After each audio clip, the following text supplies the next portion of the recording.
Hey, guess what? We're back again for another wonderful session of Red Skies. Red thighs. If we remember last time, you guys had helped out Tho by going in towards the western side of the island to help her find her people that had left right before you guys went into the Ziggurat. Heading in that direction.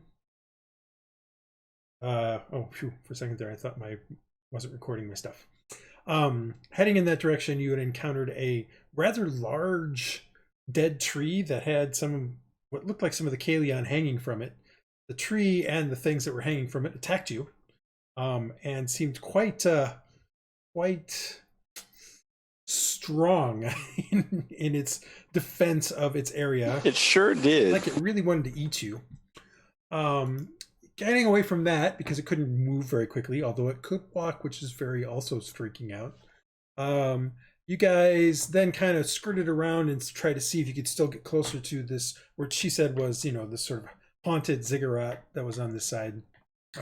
Finding sort of like an overgrown plaza, you kind of got up a couple of steps on it, and noticed that there was another ziggurat in the distance that looked like it looked crumbly and stuff like that, like some of the other ones you'd seen in the past, and a similar layout of a big ziggurat and then two smaller ones. But in and amongst the stuff, you could see movement.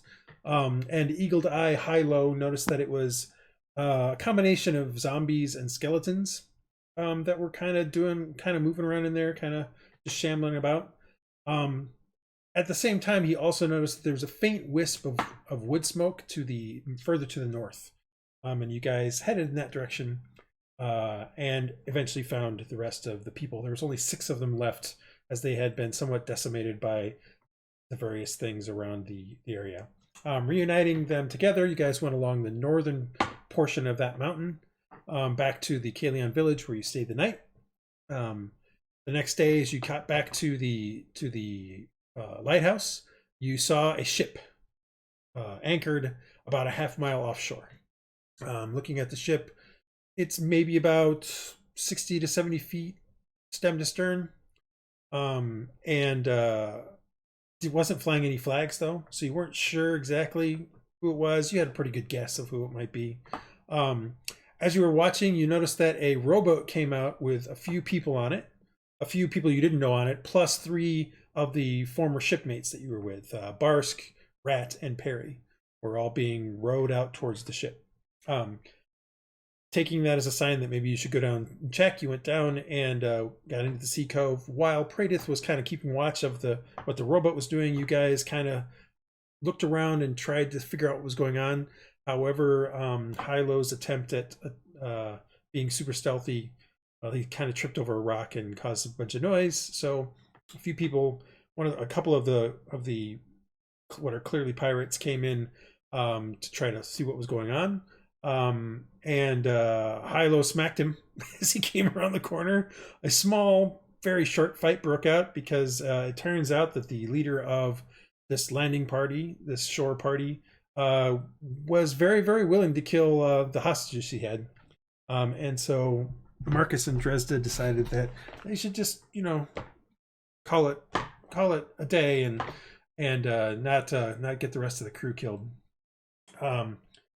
Having given up your weapons, we kind of are caught up at this point in time as Sefu and the rest of the pirates have collected your weapons, and we'll bring you kind of back into what's going on here.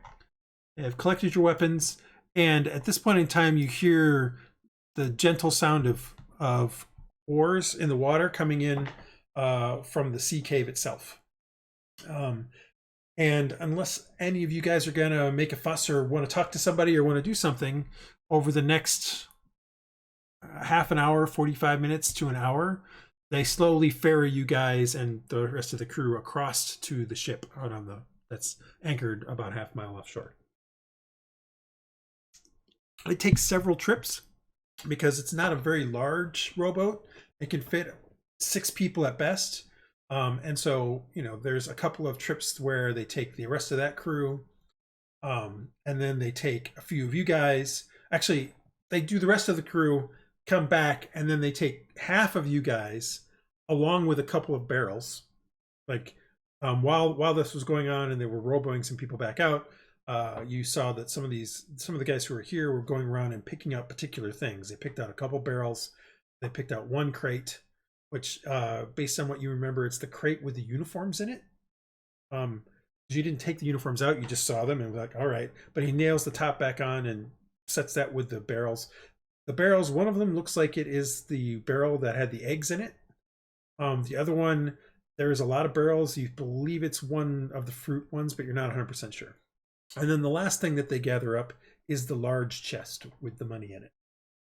And they kind of all bring that out. Now, the 2 barrels and half of you then go on the next trip to the ship.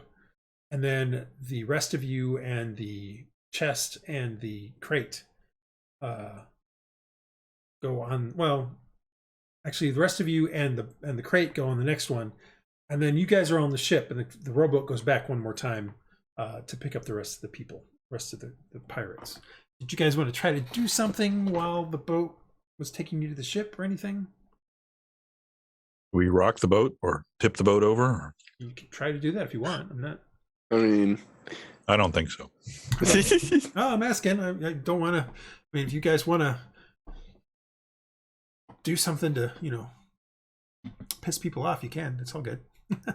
well, I mean, I assume I'm bound, right? We're all bound. Yeah, they do bind you unless you fight them. But I mean, I would assume since you drop your weapons, you weren't really going to fight too hard.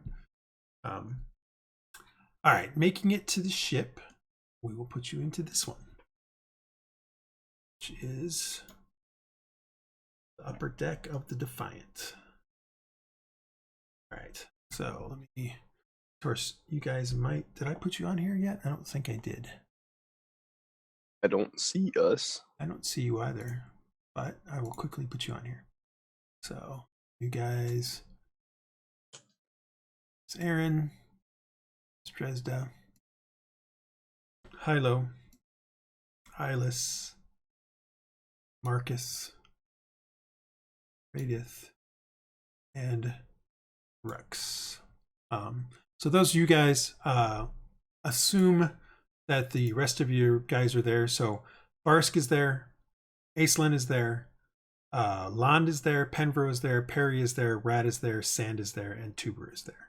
Those are all the ones that survived. During the entire time that you guys were ferried back and forth, none of you ever saw Kellyan, Aish, the Sylvan Girl, or Penvro during that entire time. So you're not sure where they are at this point in time. All right. So you guys are sitting on the deck.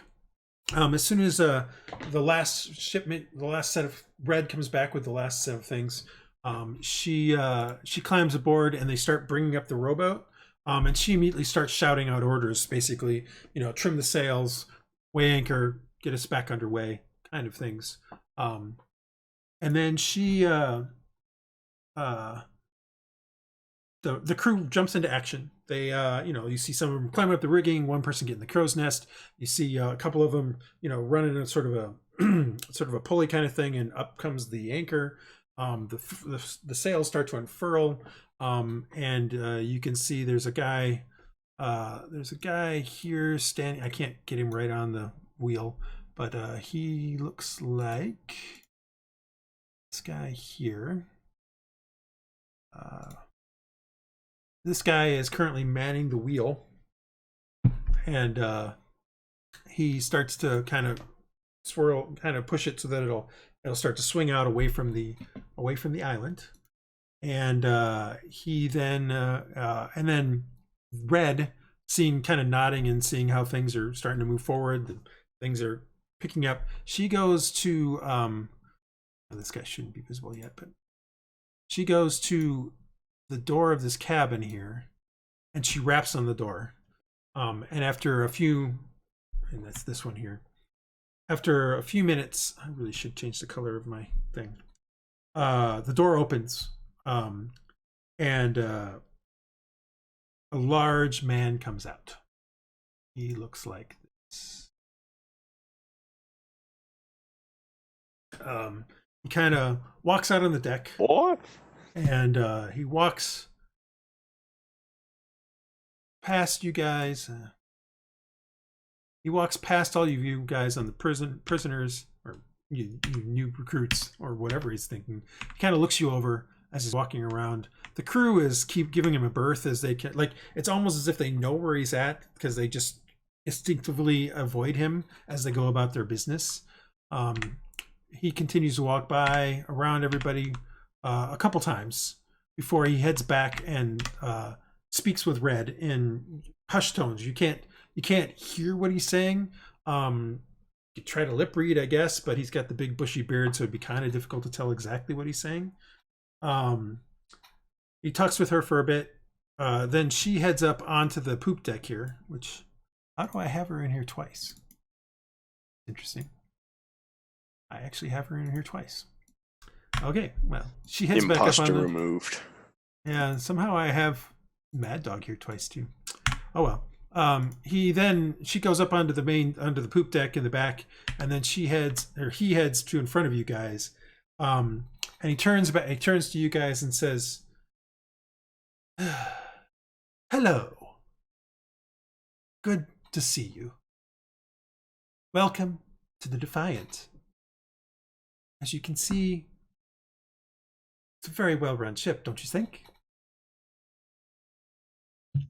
Absolutely. Yes. Seems like you guys are on top of things.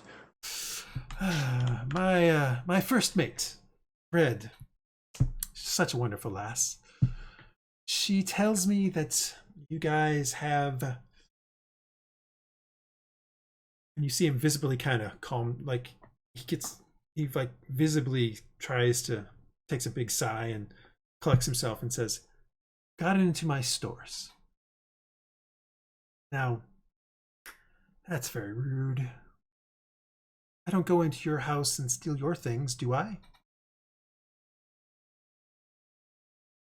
He's looking at you guys. Was that a rhetorical question, or does he expect us to answer?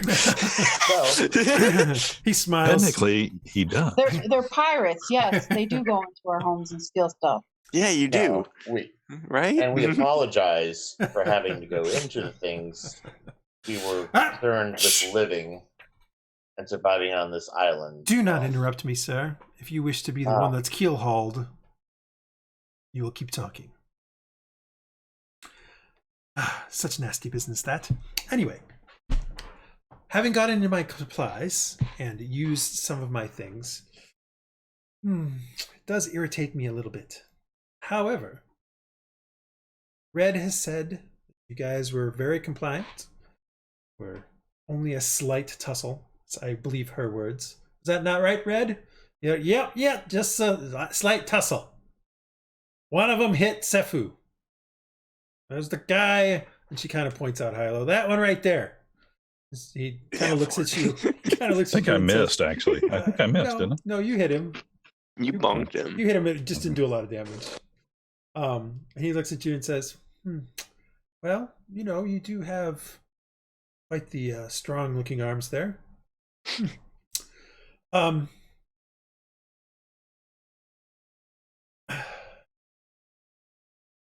Normally, with such an affront as taking things from my supplies, I would just throw you all over to the sharks. However, recent events in the last several weeks have caused my crew membership to become a bit lower than I would like. And Red has pointed out that at least some of you, and he kind of looks at not you guys, but the rest of the crew from the Maiden's Folly. It's like at least some of you have been sailors before. And given my need for crew members, and the fact that, well, I mean, I guess if I were in your shoes, I would have probably done the same thing. I just wouldn't have been caught. Guess that means that I should welcome you to the crew of the Defiant. And he kind of nods at a couple of the guys that have been kind of standing near you, and they cut your bonds.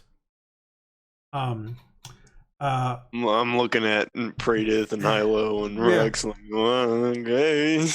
And he kind of speaks up and he kind of he speaks with a bit more, throwing his voice, and he says, "Welcome to the crew of the Defiant. However," as you guys are rubbing your wrists and a few things like that, he says, "There must be a toll exacted from what you have done. And while some of it will be you working off what you have used, as is only fair, I can't let this affront be taken as a sign of weakness. So," and he nods to a guy, and they two guys kind of pick Barsk up, who now you just notice didn't get cut, and they start taking him up. They start taking him up to the foredeck.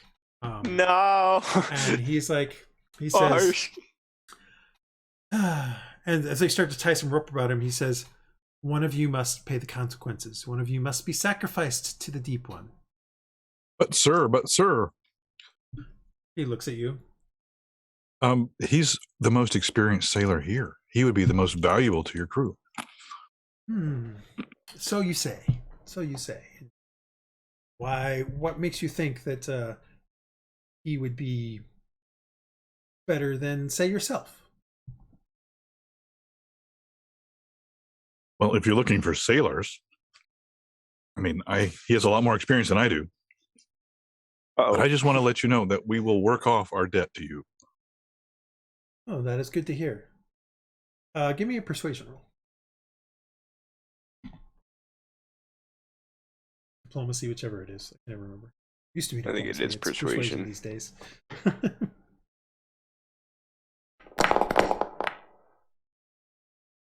Noise. What did I have down? DC. You got a -1 on persuasion? Yeah, it turns out he does. He says, "And while I expect that you will work off your debt to me, someone still needs to pay the correct price." And he basically, unless somebody else is going to try to convince him, he's about to give the order. But we only did this. Go ahead. We only did this to save our crew, and wouldn't you do the same? You said yourself before, wouldn't you do? You would do the same. I'd like to try to persuade him. Well, Iylis gets a chance first because Okay. he pleaded for.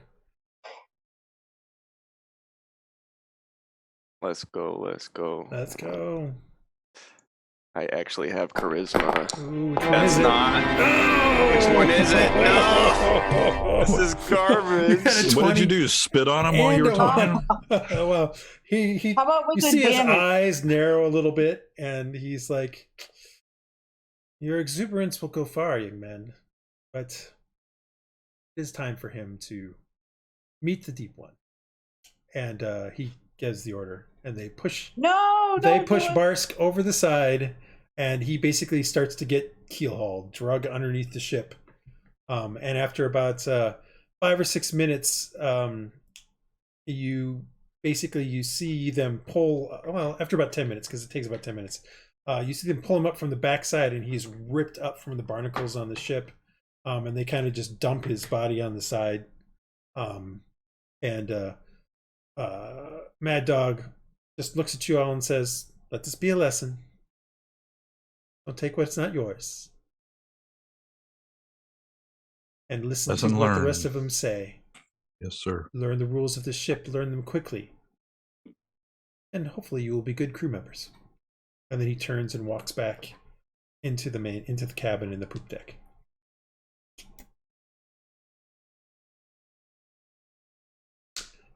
We all mourn. And the rest of you Can look I up. try to heal him? He's clearly. Well, you can go over and look if you'd like. You're not being prevented from moving around at this point. Okay, so I'm gonna go check him out. And... Okay, looking him over, you can see he's bleeding from a bunch of cuts. And if you want, it's very clear he's dead. Oh. No. It's very clear he's dead. No. Looking at him,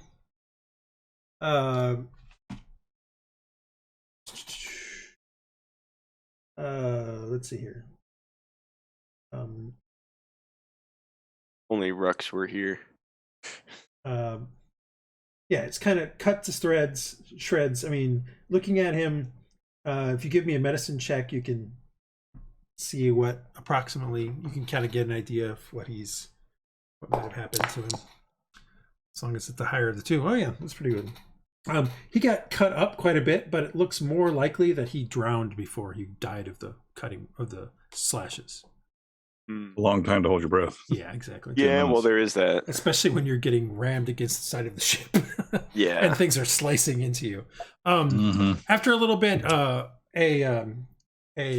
woman who is a little odd looking, and I say that only in the sense that because she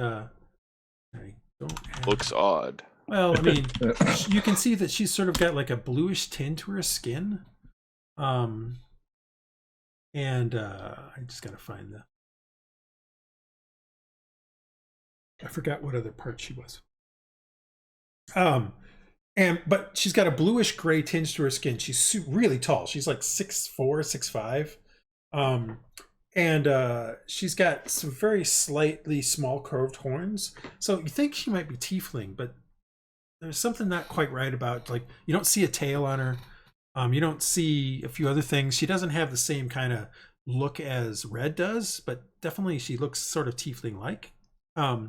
She kneels down next to the body of Barsk. She says a couple of words, and you hear the word Vaseda.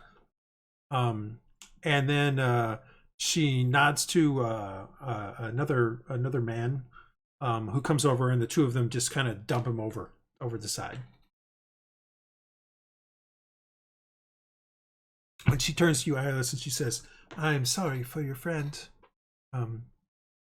This is Mad Dog, though." My man Barsk like that.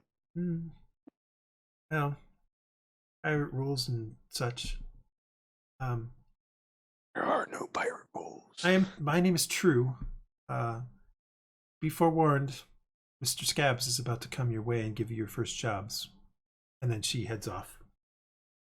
And the strange-looking guy that was at the helm.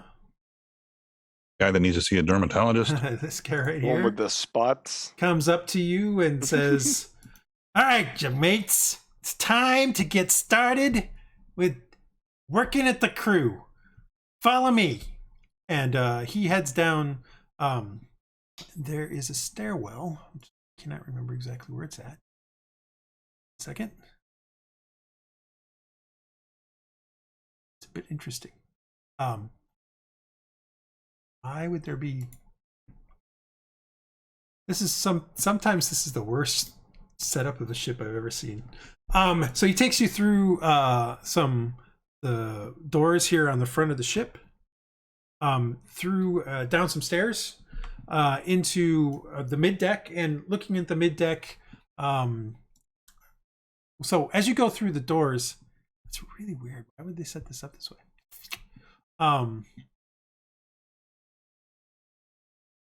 Why would I set this up? Good question. As you go through the doors, you see that there's a bunch of hammocks and sleeping mats in this sort of small, cramped forward cabin. But he takes you directly to a set of stairs that descend sharply into the middle hold below. As you guys get through there, you then come into, and I'm just going to activate this. You should be, no, imagine that. You can't see it. I don't own any token. Well, that's because I thought that this one was going to be something where, so he brings you down to this one, which is the mid deck. And again, assume that your other compatriots are with you. I'm not going to put everybody in here. This thing is this looks like the ship's main cargo hold, and it clearly is the gun deck. A total of 6 cannons are available here. 4 on the north side, as far as this map is concerned, and 2 on the south side. There's very little cargo currently, other than several boxes of what look to be cannonballs and a few barrels of something, probably rainwater or things of that nature. And what you also notice is several pigs running around in the hold. They're running loose down here. As you kind of look at them, there's at least a couple sows, a couple of boars, and as you watch 3 piglets run through your legs. But Scabs doesn't stop you here. He continues down into the lower deck, which I believe if I do activate this one, we'll get to see it. Yay. Doesn't require you to have. Down into the lower deck where there are 16 pillars that support the deck above. And right now there's no hammocks tied between them like you can see here. This is more of the nighttime thing. But he points to several footlockers along the along the side, and he says, if you have anything that you don't want to get lost, footlockers are for you. Otherwise, I'm going to split you up here in a second. Some of you will be swabs, some of you will be riggers. Anybody here know how to cook? I do. All right, you're going to be going and helping the cook today. There's one deck up, offer in the aft section. You'll see him. You can smell it. Just smell for the rum. You'll find him.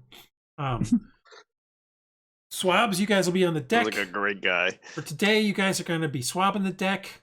And he just randomly picks 4 of you. So that's going to be Hylough, Rhux, and Marcus. He basically is pointing at you guys to be swabs. The rest of you are going to be riggers, although he points at 2. He points at Rat and Perry. He says, you guys are going to stay down here. You guys are going to be bilge rats for today. And he points to a little trapdoor that you can just now see on the other side of the main mast. It's right here. He's like, get to man the bilges. It's a great job. You'll love it. And both Rat and Perry exactly know what the bilge job is because they've done it before, and they both look at each other, and you can see their shoulders kind of go, so the rest of you will be riggers.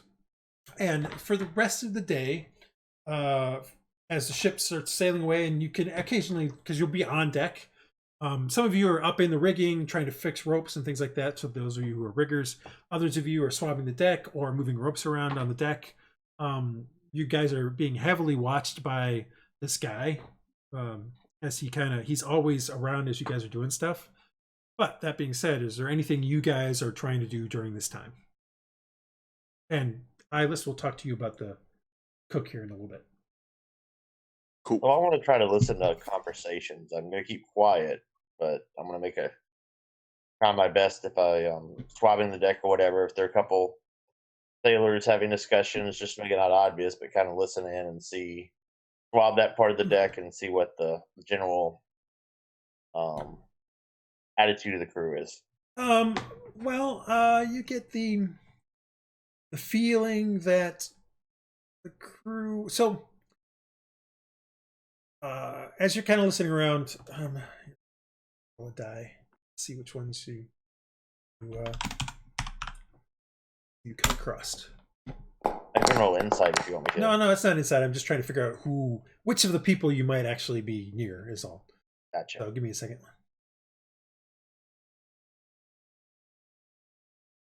All right. So as you're kind of listening around, the first thing you come across is that half-orc guy that you'd never heard. You saw him rowing out. He was pretty tall, half-orc with sort of green skin and the sort of the tattoo around his eyes. He just kind of you run into him. Well, rather, he runs into you. He literally just kind of hip check, shoulder checks you as you're trying to do your swab as he walks by. And then as you kind of look at him and he looks back and he just gives you a snarl and continues. That's the first one you come across. He doesn't really, he doesn't even say anything. You don't even hear a grunt or anything from him, but that's the first part of what's going on. Okay, I'm not doing anything to him. I'm obviously letting it go. Yep. All right, that's fair. A little bit later, though, a male halfling, and he's the epitome of a halfling. He's about 2.5 feet tall, hairy feet, no boots on, kind of a blondish hair. Those are slightly, the halfling-ish kind of features, the shaggy hair, all that sort of stuff. He comes down out of the rigging and plops down in front of you and kind of slips slightly because the decking's a little wet from you swabbing, and he kind of just looks at you and is like, come on, newbie, figure it out, get quicker. And then he heads over, and as he's going past, you see a human man, very bald, like bald completely, but thin. He kind of goes, way to go, Drogo, way to tell that guy what to do. So far, even, I mean, I'm giving you some interaction with some of those guys, but in some sense, most of the crew is kind of really busy doing their work. There's not a lot of true discussions going on at this point in time. Most of what you hear over the course of the next couple of hours is names, and you kind of start to get names to faces and that sort of stuff. The general feel that you get of the crew is like they're not ecstatic, they're not unhappy. They're like, hey, it's a job. I'm here. I got to do it. I got to get it done.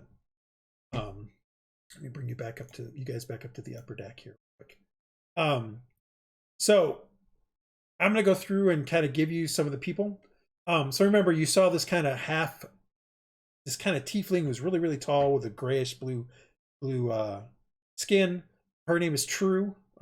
She's actually swabbing with you, and every now and then as she comes by, she kind of says hi and things like that. She's sort of the friendliest of the people you guys have you've seen so far, but she hasn't really gone into any in-depth of trying to talk to you very much, or anything like that. Another one of the swabs that you see is a gnome.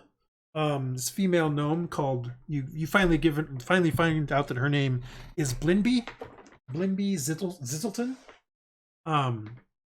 She the reason why she even says anything to you, Marcus, at any point during this, or any of the rest of you swabs, is that at one point Scabs comes up, which is the guy with you finally find out his name is Scabs, that he comes up and berates you for missing a spot. Well, you go over and try to do the spot again, and it's literally just a discoloration of the wood. But he berates you a second time and then pulls out a cat o' nine tails and hits you once with it. Just once. And after that, Blinby comes by you and says, God, I hate that guy. And continues moving and doing her part of the work. Okay, good to know. There is one of the other riggers that's he's been getting way up into the top. He is a human man. Relatively, you get the feeling that he's relatively suave, like charismatic kind of guy. But he's good at climbing through the stuff, kind of acrobatic. You learn that his name is Sabir. That's about all you learn about him on this first day. It's just his name. That with an S or a Z? Yeah, with an S. Another one of the swabs with you is a half orc. Another half orc. This one is a more pale green. And he doesn't really talk to you. And at some point, Blinby tells you his name is Yiv. Sorry, what? Yiv. His name is Yiv. The more interesting ones is that over the course of the day, you find out that the people that were on the landing party, and again, this is just with regular talking and chatting around, and most of you will learn some of this stuff over the course of the day. It's not like it's just Marcus learning this stuff. The people that were normally on the landing party, you notice that those people tend to be doing less work, and they are Lise. She was, I have pictures of these because I did show them to you, but I'll show them to you again. This girl, Lise, she was one of the landing party guys. The away team. Yeah, the away team. She is one of the swabs, but she tends to not necessarily do much, and occasionally, like, she tries to trip you guys and a few things like that. And you notice that, yeah, I guess over at a certain point during the day, you notice that Scabs kind of just gives her a nod every so often when she does some of this stuff. The big fat guy, the which was this guy here. He goes by the name of Khan. He is not that kind of Khan, but he, again, another one of those guys. He actually is doing a lot of work with rigging and pulling and that sort of stuff. But occasionally, like, he starts pushing around. Like at one point during the day, there's a human woman that's accidentally gets underneath him as he was trying to pull down some rope from it up, and he just literally turns around and slaps her and basically is like, Oral, stop it. Or not Oral, sorry, that's the guy. Freya, get out of my way. Stop being underfoot. You're always doing that. Otherwise, I'm going to get scabs on you. Oh, I really did put a bunch of these guys in twice, because he's in this twice too now. Oops. Oh, well. And then you find out that the one that bumped into you, the half-orc that bumped into you, is called Track, and that he's mute. He just doesn't say anything. Got it. Yep. You did already know that this guy was named Sefu, because I've mentioned it a couple times. Yeah. Mhm. And then you learn that this woman here is named Myrrh. But you're not sure, like, everybody is like, stay away from her. She's fucking crazy. That's one of the things you hear from Sabir at one point. He's like, tried to talk with her once. Oh my god, that lady is crazy. I've heard tell that she's an escaped murderer from someplace. I don't know where though. And maybe she's just making it. Who knows? And the last of this group that were on the landing party was this dwarf by the name of Galt. Now, the reason why I bring these guys up is over the course of the day, it doesn't take too long to figure out that they seem to be Scab's favorites. Like, he lets them get away with not working as hard. He seems to promote them doing various things to newbies and stuff like that. So every now and then they'll cuff you on the back of the head, or they'll try to trip you with their stuff, or all that sorts of stuff. So they are definitely, I don't know, the clique of the boat, so to speak. Yeah.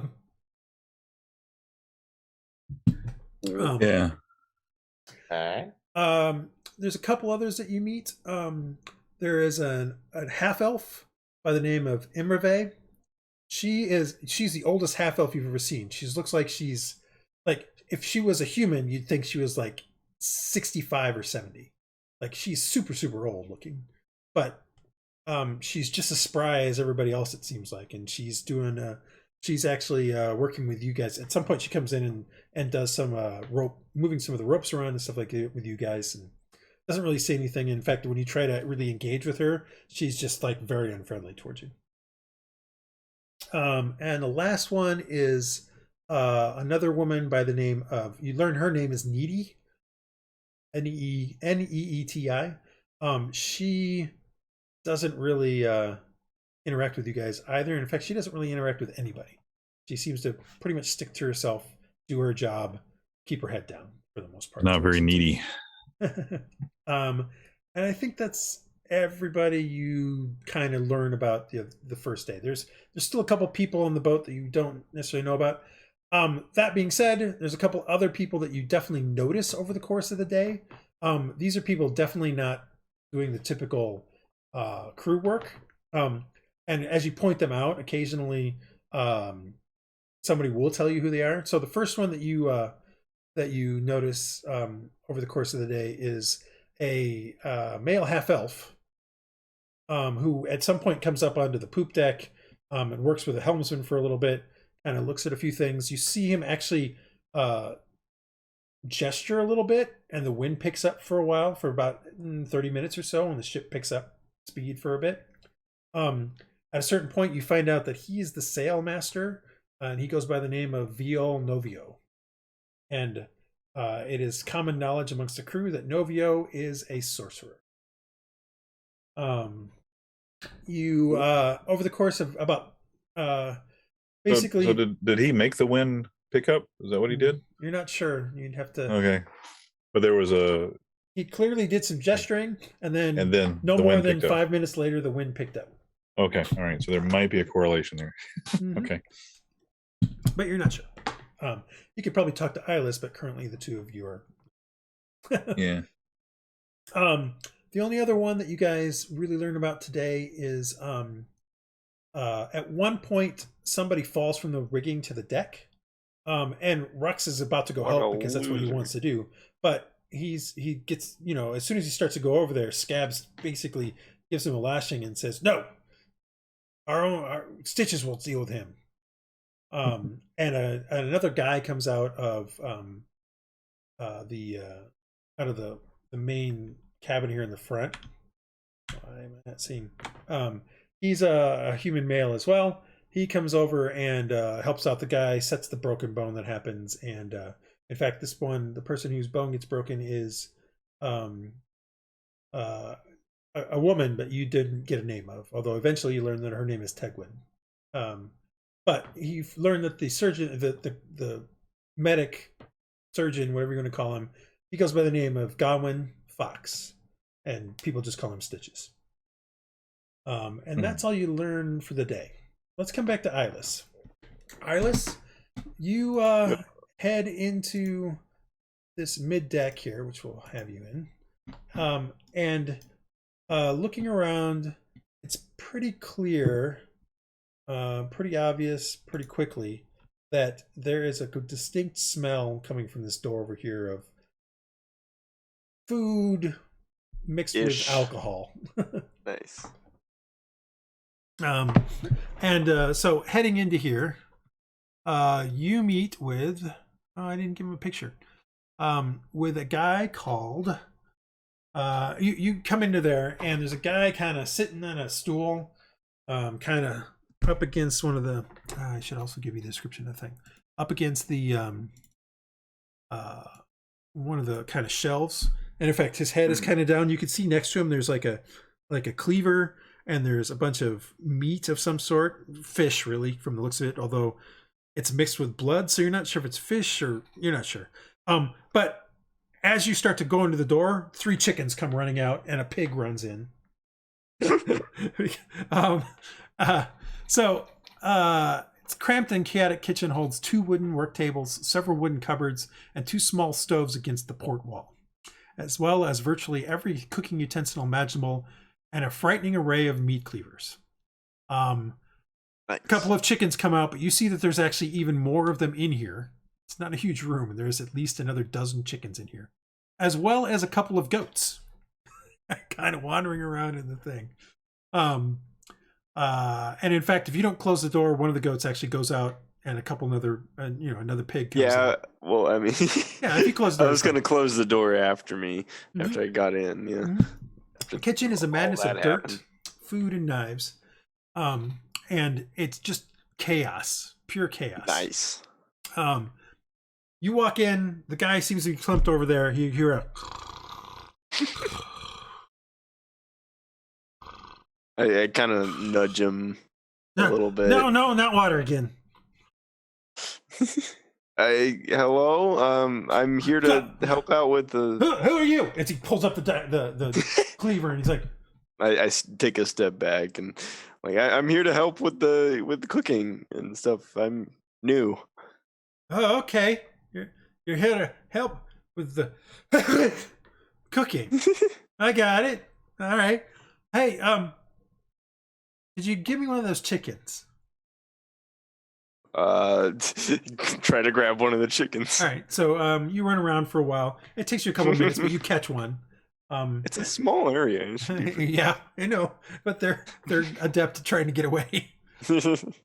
And he's like, "We're gonna have chicken stew for tonight. Is the stew pot on?"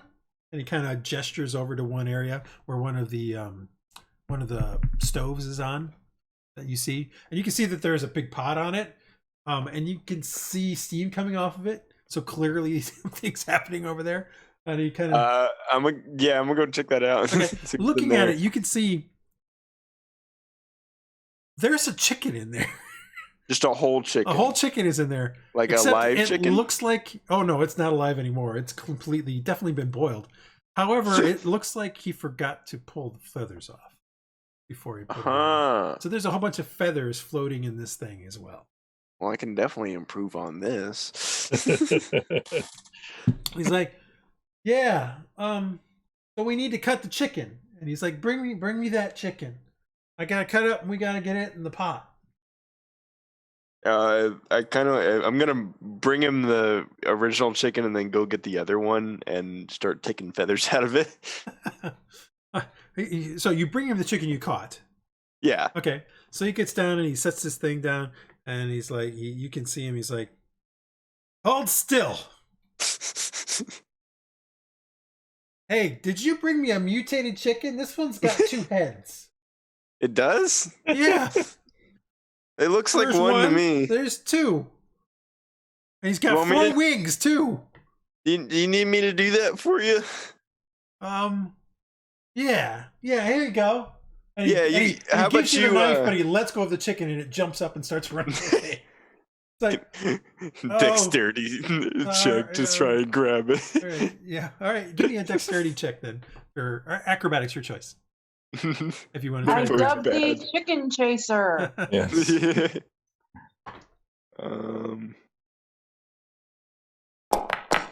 Just gives me the no. Oh yeah, you dive for it and miss it. And in fact, almost hit the knife that that he was holding because you dive towards the thing and he was trying to give you the knife, but you avoid it and he take the knife from him and he like goes back and sits on the stool and he says, "Oh yeah, did you give me a name?" Oh, Iylis. What's yours? Oh, my name's Asmic. Asmic. But everybody calls me Lubber. Wait, no, Lubber. Not Lubber. Landlubber. Well, why is that? I don't know. Maybe they're making fun of my last name.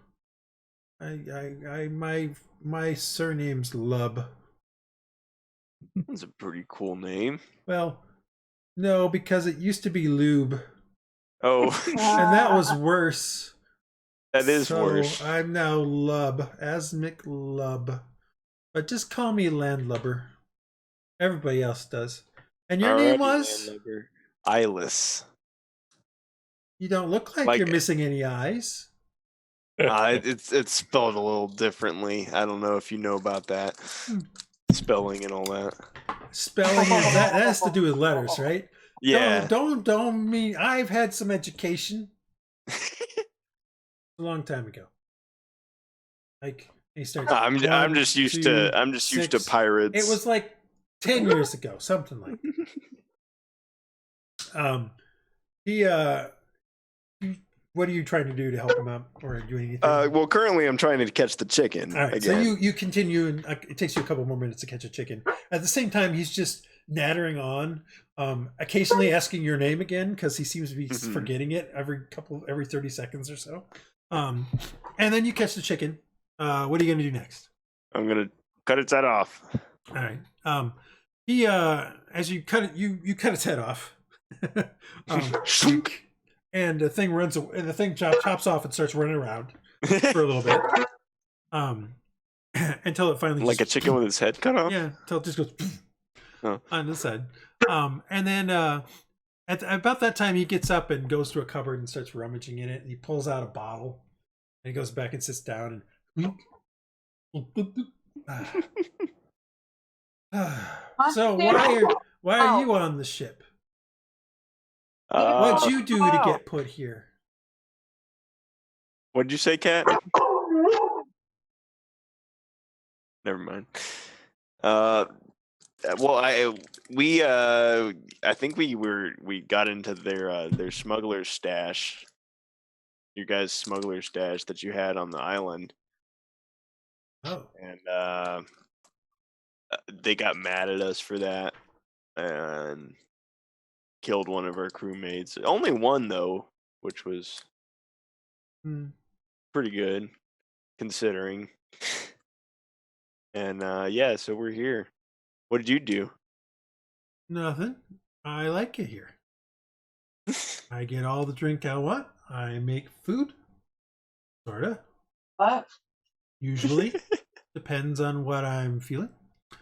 But every now and then, his royal high ass gets a little upset with the food I make, so then they send somebody new down. So hopefully you do well, because I would hate to see what happened to you, what happened to the last guy. What happened to the last guy? They sent him. They sent him to get crabs one day. Not the kind you get from harlots, but actual crabs. Right. And he got eaten by a shark. What? Did he just like Really? go swimming Huh. to go get them? Well, you thought gotta they go had- out into the ocean and get the crabs. Yeah, Take the crab like trap, you gotta like put a it trap. in. Yeah, And then you gotta but go you're get in it. a boat, right? Well, I don't know what all happened, but I wasn't there. I just was told he Thanks was for eaten by a checking. shark. Cat, you're not muted. Oh, But I mean, it's okay here. Mad Dog's not too bad. We get our cut of everything he gets. At least I think so. Most of mine goes to buying more food. I like to buy exotic food. Have you ever heard of Have you ever heard of ostrich? No, what's Neither have that? I don't know what it is either. Somebody tells me it's really good though. They have animals that start with O now. Didn't know we had gotten to that letter. Well, I don't know. Have you finished with that chicken? Yeah, I'm gonna like start taking the feathers off and things So like that. you start actually making the stew that he is supposed to be Yeah. making. He drinks a little bit more. Eventually you find him kind of leaning back against the wall with a he's falling asleep again. Yeah, I'm gonna just make dinner tonight. So all right, so Hopefully you make start enough. making dinner. Anybody else doing anything in particular? Or what something they want to try to do? Well, I wanted to look around and at who while I'm up there, who has weapons and who doesn't. Most, I assume that they're not going to let us have our weapons back. yeah, they haven't given you back your weapons. In fact, you're not Yeah, sure I don't even where have they my went. staff. But the well, clearly Scabs has that that whip that he's been using every so often. You see Red, who's currently the one that's on the deck, pretty Be right much keeping all the stuff. She has a cutlass at her side. She has a pistol, a flintlock at her side. And you think maybe she has a dagger of some sort, but you're not sure. Most of the crew, you don't see any weapons on them. Doesn't mean that they might not have a dagger or a knife of some sort, but there's no obvious weapons on them. The only one that you saw, only one of the crew that you saw any weapons on is that big half orc that's mute, Track. He seems to be carrying weapons. so when we were in the cave, didn't we find like some drugs or something like that? Maybe we could slip it in the stew. Well, you don't have the drugs. Something to knock them out. Hey, well, sure, but you don't have any of the drugs, so. Yeah, they we didn't have time to you weren't there, but we didn't have time Oh, okay. to really collect anything or make a plan like that before we were caught. That's a good idea, actually. What was I saying? Oh, yeah. So that's the only ones that you notice.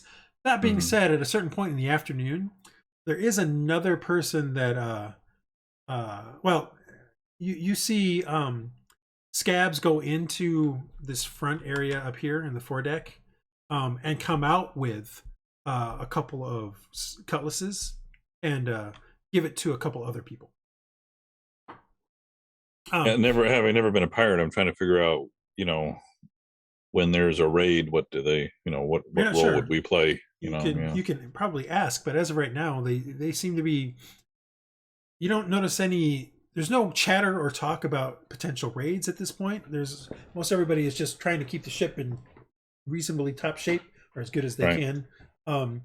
At this point in time, I would say by mid to late afternoon, you figured out that you guys seem to be heading, based on the suns and things like that, you seem to be heading southeast. A little more east than southeast, though. Or no, sorry, a little more south than east. My bad. That seems to be the direction you're headed, and you're making. I mean, the winds aren't great. Actually, the winds are better this direction because you're going east. So you're making decent time. You'd say probably 5 or 6 knots. So a decent amount of speed is for the way you're going.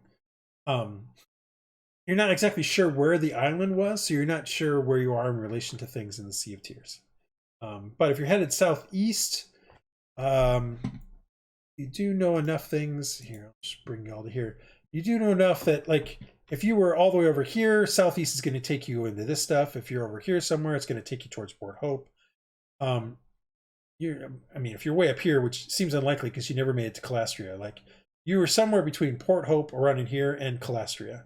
So, this is pretty much the line that you probably have. That would have been the route. So, if you were, remember, it was like about 2.5 days in, 3 days in, it was 5 days to Calastria. So that figured you would be somewhere in this direction, maybe a little further, maybe a little less further. You're not sure. So, in theory, you're headed back towards Port Hope direction, is what you're guessing. Yeah. So that's kind of where you're at as far as this goes. Okay. That's it. I mean, if you do kind of inquire a little bit, at the very least, at some point, that grayish, blue-grayish skinned woman will basically be like, keep your head down. Keep your head down. Scabs is the quartermaster. He's the one that gives out the weapons. If we have a raid, you'll get something. Don't worry. Okay. Never done it before. Okay, cool. Yeah. It's all good. It's all good. Yeah, I won't talk too much about it. No, you get the feeling that she's just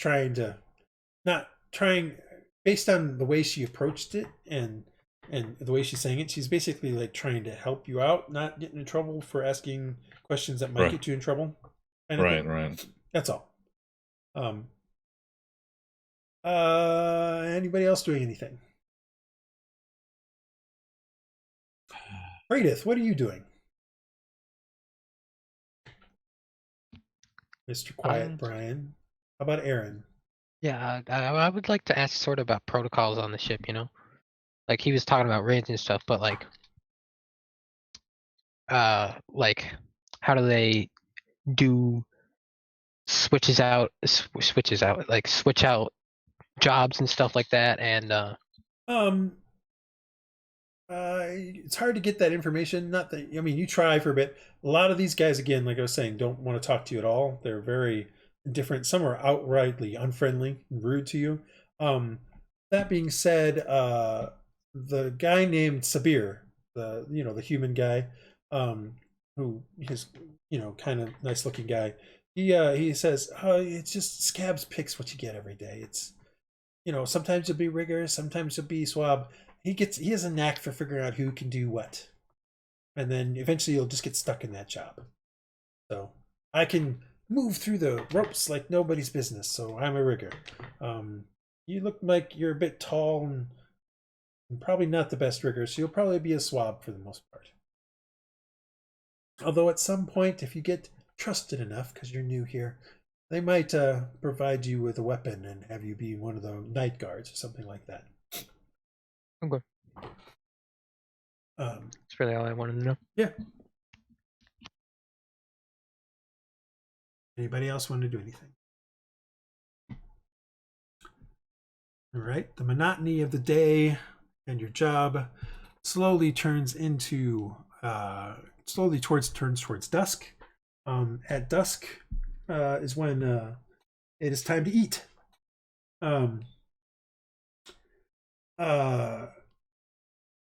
Iylis, please give me a survival check.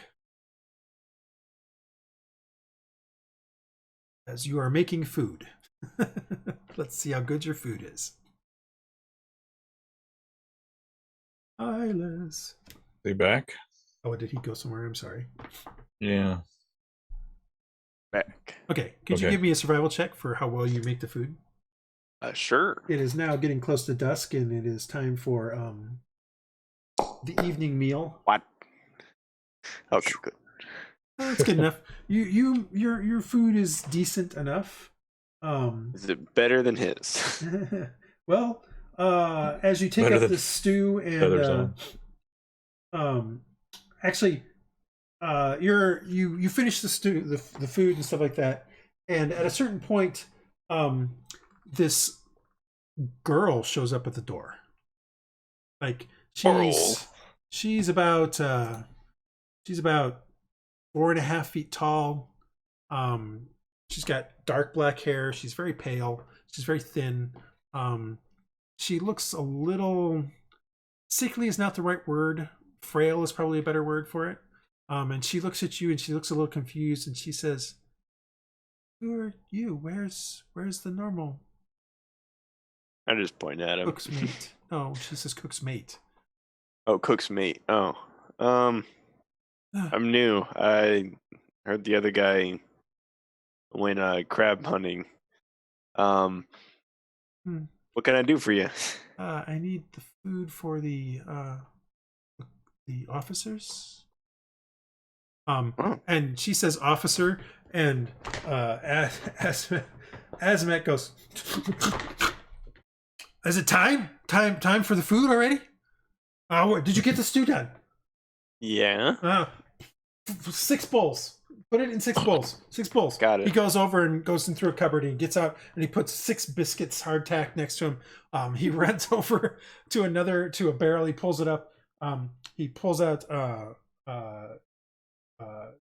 3 apples and he starts slicing them. Puts the apples on the thing. He then goes over and puts a bottle of what you assume is rum on the thing. And then he was like, "Come on, boy, come on, hurry up."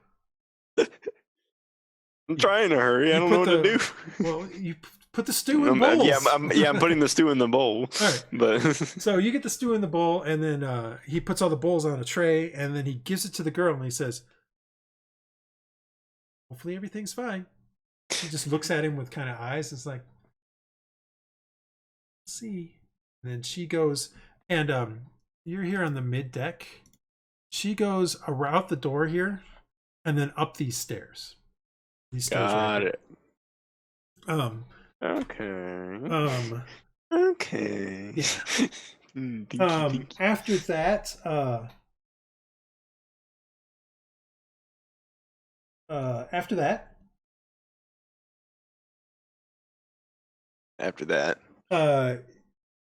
Asmec says, "All right, let's take this up on deck and start feeding the crew." Cool. And at that point, you guys, everybody starts filing through, getting their set of rations. They get some stew, they get a hard biscuit, and they get a ration of rum. And so everybody gets that. Nice. For their evening repast. During the day, whenever you want some water, there are a couple of barrels of water on the deck that you can always go and get a little bit of a drink out of every so often. It's basically rainwater. So no one's ever going really thirsty, but this seems to be the only time of day that you're getting food. Well, I want to stock up here. Can I get seconds? Please, sir. Can I have some more? Seconds. There's only enough stew for basically enough everybody to get a little bit. Oh, wow. I mean, you get We're the gonna lose weight. You're going to lose weight. I definitely get need mine some as lemonness fast as I bread. can. Okay. You guys eat your dinner. Iylis, with that 14, you actually, as you're kind of pouring out the stew and kind of picking up all the plates and all the bowls and stuff, because you're the cook's mate, you're helping that out. A couple of people, you do hear a couple comments on a few people say, "Did Lubber finally get some spice or something? That was better than normal." Let's go. So clearly what you did was probably better than what he had been doing. Let's go. That's what I'm going for. You know what? I bet he doesn't take out the feathers. Yeah. Yeah, a little fewer feathers has got to be better. Yeah. And other internal organs. Anybody? So basically, now you guys get the rest of you get the night off, so to speak. You're not given anything to do. A few people are put on to night duty, but none of you guys are. What do you guys want to do? Take a long rest? I mean, you can. Is there anything you wanted to try to do during the evening? What's in this? What's in this little cupboard right here? You go try to open that door, and it's locked technically. No. It's you get another one over there too. Oh, that's true. Yeah. What about this one? That one. I don't think that one's locked. Give me a second. I'm gonna do some exploring. Yeah, that one's not locked. You open it up, and it's like a very tiny. It's like a tiny cabin with 2 beds and 2 footlockers. Ooh, cool. Is this where I sleep? It is not where you sleep. Damn it. You've already been pointed out where you sleep. Down below, that's downstairs. One deck below. Anybody else want to do anything? Otherwise, you can. I think I got the coolest job. Not gonna lie. So I want to get some sleep, but I also want to kind of watch the watches and see, at night how the ship goes. I'm trying to find out I'm not doing this all at once, but the navigation type thing, who tends to do that. I'm guessing it's the wizard, but like I say, just kind of keep to myself and not at everyone I know, but try to figure out the lay of the land, look for the different power. Well, I mean, I kind of already given you what that is. I mean, okay, yeah, that's what I'm doing now. Clearly looks like those 6 guys that are pretty friendly with scabs, and they are the de facto power clique. I mean, they're scabs muscle. They are the Senate. And Mad Dog is Mad Dog and Red at the very minimum are okay with what's going on there. I mean, as long as it doesn't go against certain things. And I mean, over the course of the day, you probably would have learned from a couple people that, and even from them, the couple things are no killing a crew member. Killing a crew member is basically immediate grounds for keel hauling. Theft, don't steal other people's stuff, or anything on the ship. Those are basically the only 2 rules. Other than that, try to stay out of everybody's way and keep to yourself for the most part is kind of the gist you get. And that at some point, be ready for action. Because they're going to be raiding somebody at some point. They just don't know when. The captain and the first mate haven't mentioned at this point. Okay. When the next raid is. And from your own, experience listening to things and shady dealings, you know that you kind of know that the theft rule is more like a don't get caught. Yeah, I assumed. Yeah, I mean, you can go steal whatever the hell you want, just don't get caught. Yeah, I don't think I'll follow the stealing thing at the moment, but yeah. So basically, the only real rule: don't kill anybody. So after I take my long rest, I want to bind with Cora. You don't have any of your implements. No, they took all your stuff. Yeah, all of your stuff's been taken. All of it. Yeah. Not just the weapons. One of it. They took your backpacks and stuff like that. You don't need them. So all of your stuff is missing. Rules say that you can't kill anybody. If you can make a case for, hey, something would have been in my pocket, or that sort of stuff, I'm not going to say that you don't have. Yeah, my staff would have been in my pocket. Yeah, things like the staff clearly gone, backpacks clearly confiscated. But if you can make the case for, hey, I had a ball of yarn in my left pocket, and I could, whatever, okay. But any obvious weapon would have been taken. Your backpacks would have been taken. But did we happen to notice where they put that stuff when they got us? No, you didn't see where they put it. But you could try to ask around. That you could certainly do.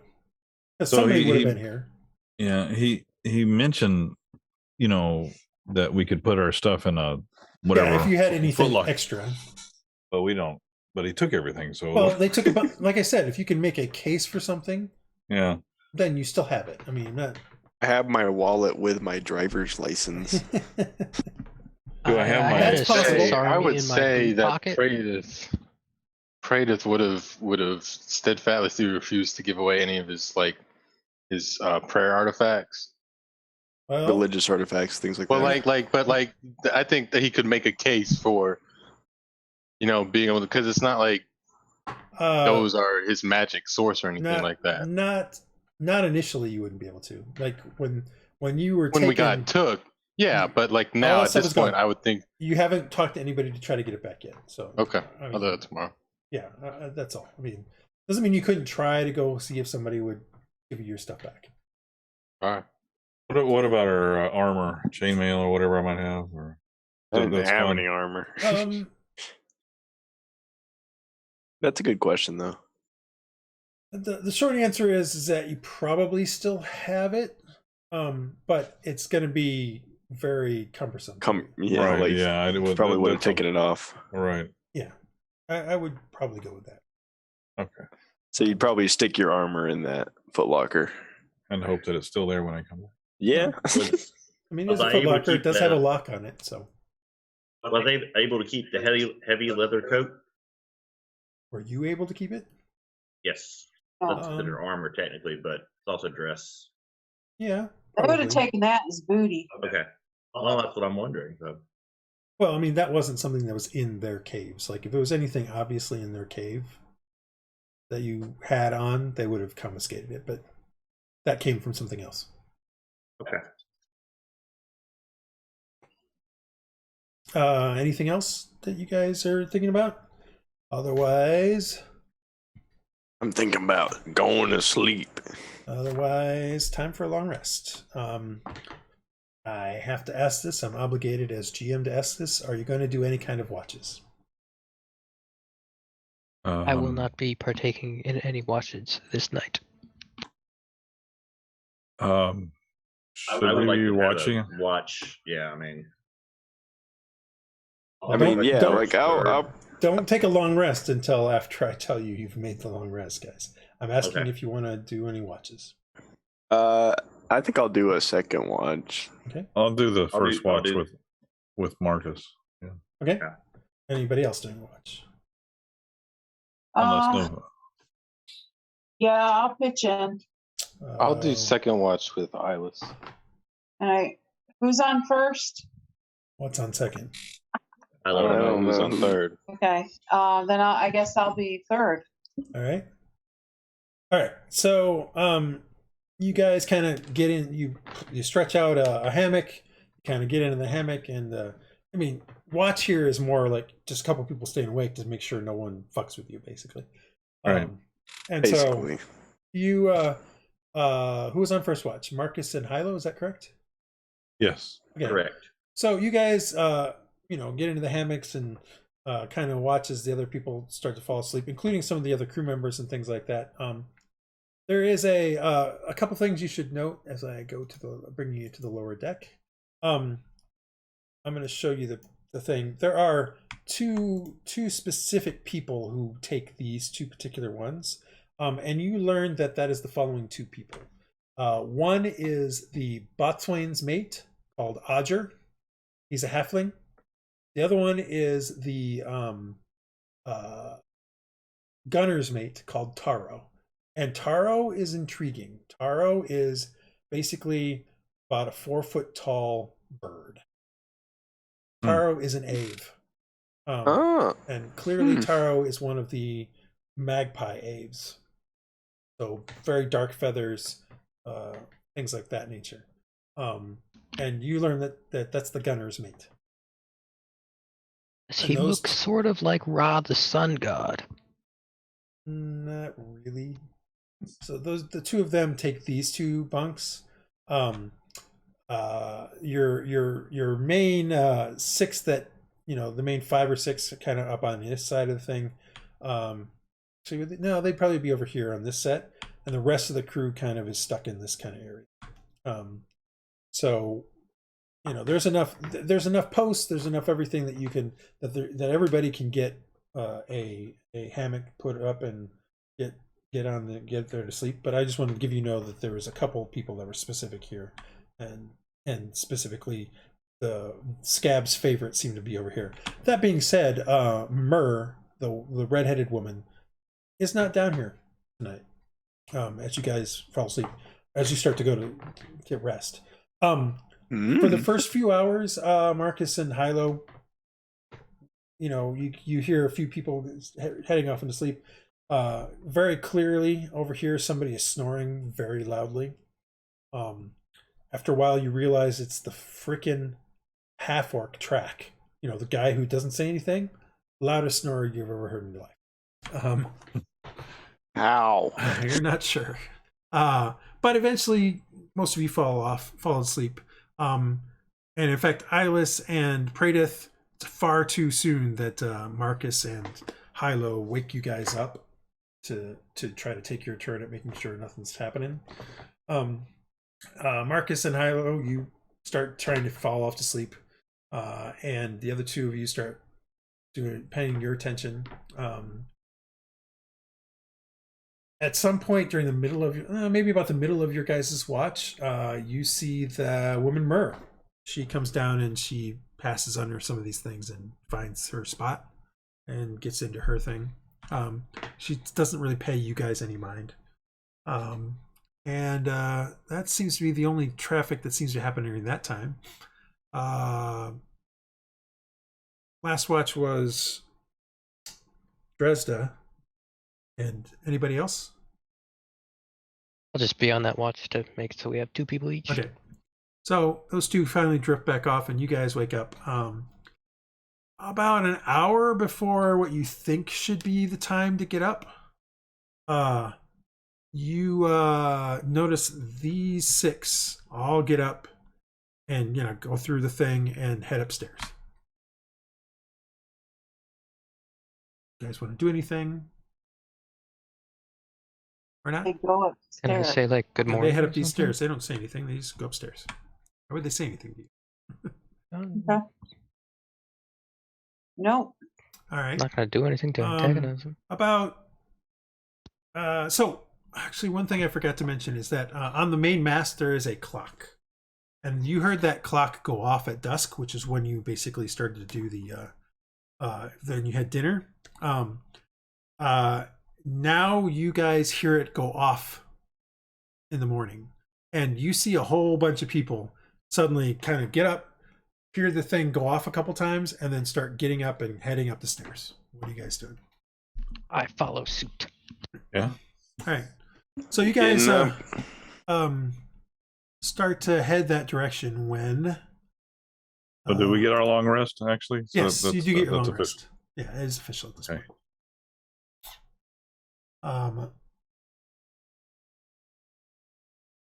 All right, so that bell goes off. You hear several of them head upstairs, and you people, as you guys start to head towards where you're going, a couple people kind of get in your way. Got to find the right people.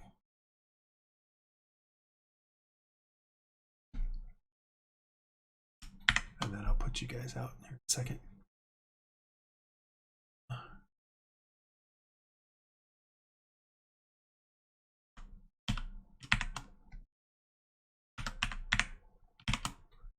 And all right, so let me add you guys here. Aaron, Dresd'a, Hylough. Nice if these were actually on. Anyway. Do they actually have weapons, or are they one of the people who we'll are? see. I'll tell you in a second. Just Relax. be patient. Man, I gotta get everybody in first. Okay, so one of you there, one of you there, one of you there, one of you there. Good enough. Except that you should be over here. There we go. All right. So a couple people. These guys, as you guys start to head up, you can see, or you guys get up and are about to start heading up when these 4 come down. they kind of get in your path. You see a couple of the people who went up the stairs before you kind of stop about halfway up the stairs and just kind of turn around and start to watch what's going on. And Myrrh here, she says, "You guys in a hurry?" And she kind of laughs, and she says, "I think today you're probably just going to be a little late for your first day on the job." Why? I could probably guess. I don't know about you. And she kind of spits in your direction, Dresd'a, and she's like, "Because I don't like you, that's why." Well, I don't like you either. And then she says, "Khan, Did you turn Scottish? show them how it works around here, and we'll roll initiative." As Khan starts to move forward, you all into the thing. Why does this game not allow me to roll high initiative? Because that would be unfair, unbalanced.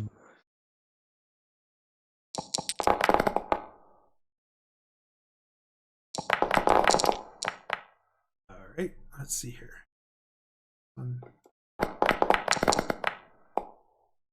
Oops, that's right. Now, am I able to do any magic without my staff? Sure. You just can't. If it requires a somatic component that you don't have, well, you can't then do it. You have to, like, your staff was a focus. So yeah. Sorry, not somatics. Material. Sorry. You have a material component that is required for the spell. Normally, if it doesn't cost any money, you can use your staff as a focus and replace it with your focus. But in this case, you don't have your focus. So when you look up the spell and it says you need a bit of bat guano or something of that nature, then you need a bit of bat guano. So I don't necessarily need the staff. No, you don't necessarily need the staff. It's kind of like Thor. Yeah. It's not something you absolutely have to have. But all right. We are going to begin combat, and Marcus is going to get to go first, although, like I said, Khan is starting to move in your direction, the big, huge guy right here.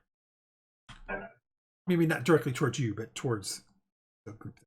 All right, what are you doing, Marcus?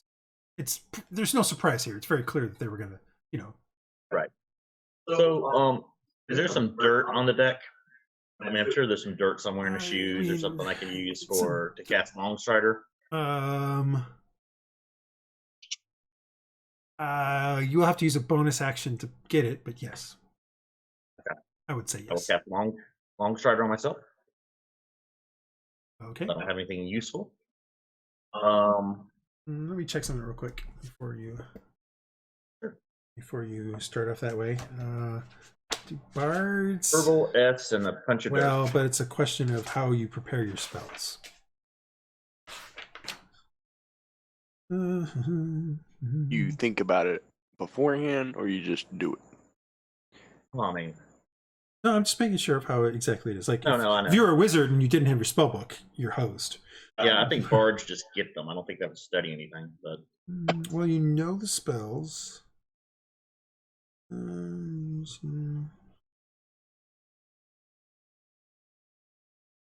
Yeah. Yes. So, okay. You're fine. You're good. You're fine. Go ahead, Peter? Marcus. Yes. Could I have hidden a knife, a dagger in my boot? No. Because that's stuff they would have looked for. They had a metal detector. They didn't have a metal detector, but they're pirates. It's almost as if you're like, a master thief was trying to determine what you had done. A knife, no. Other things, possibly. Like a bow and arrow? No. Nice try, though. So I tell them, we're just trying to be good members of the crew. You don't want any trouble. We don't want any trouble. Let's not do this. Okay, that's what you say. That's my turn. All right. Praedyth. Does Warlock do his stuff? That's a good question. Well, the answer.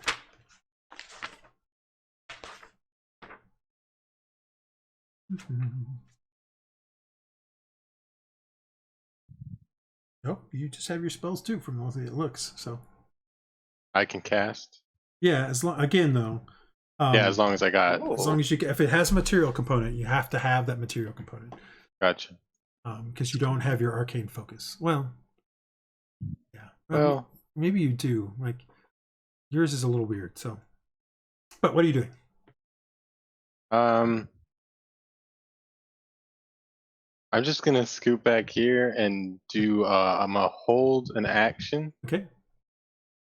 I'm trying to hold on. I'm trying to see if I can cast Eldritch Blast or not.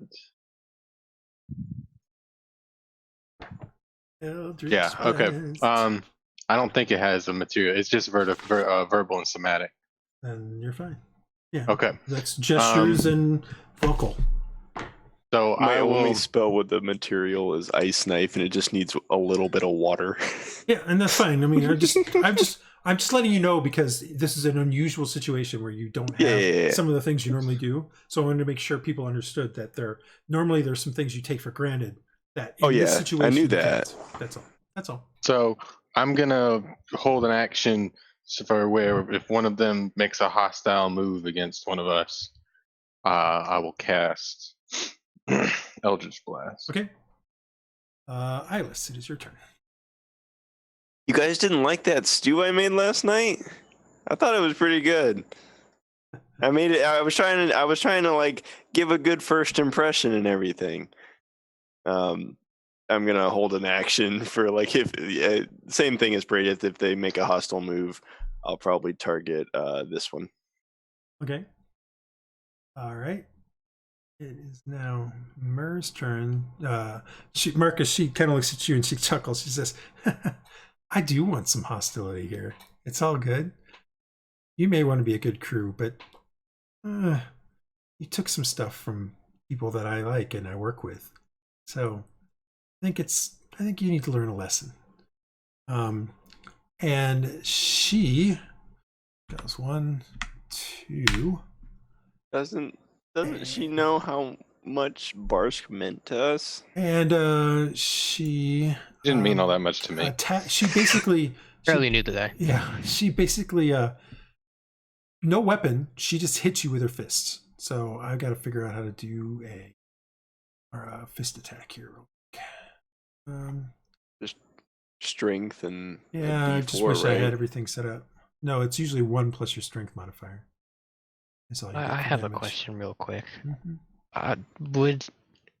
So shield of face, you would need a small parchment with a bit of holy text written on it. Would that be something I would have, or would it take that away? Well, I mean, That's something I would have. yeah, it's something that maybe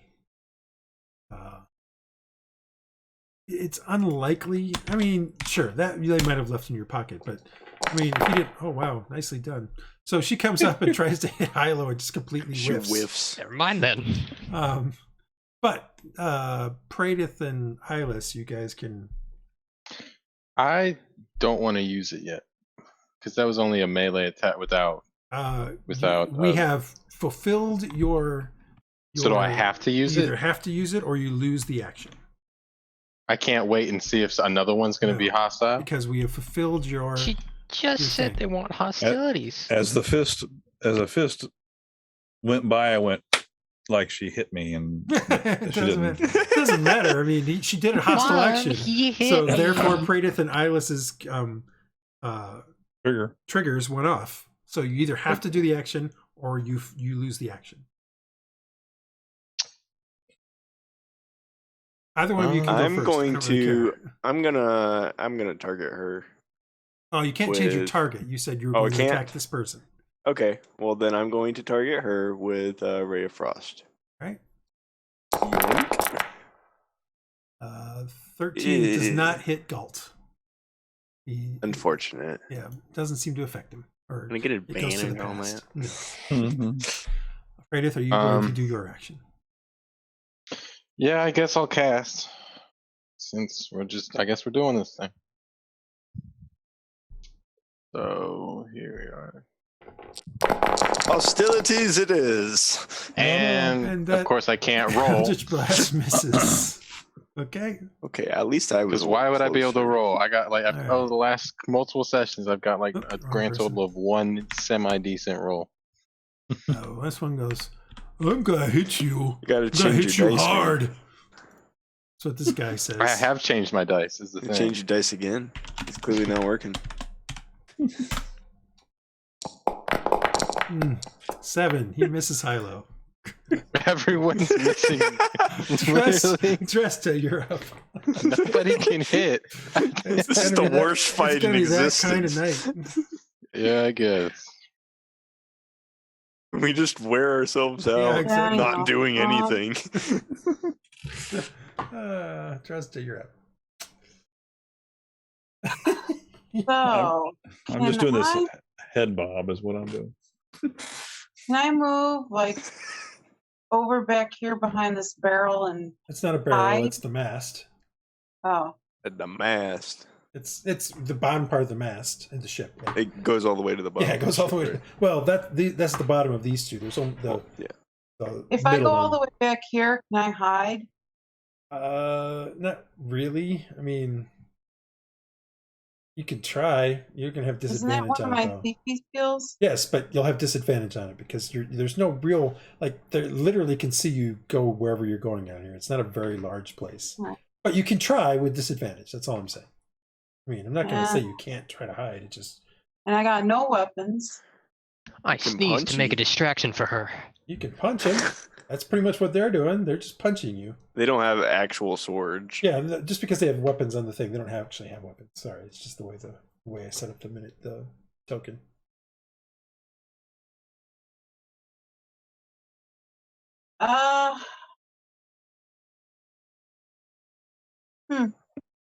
I guess I'll just take a defensive action. Okay, that's fair. Anything else you want to do with your move or your bonus?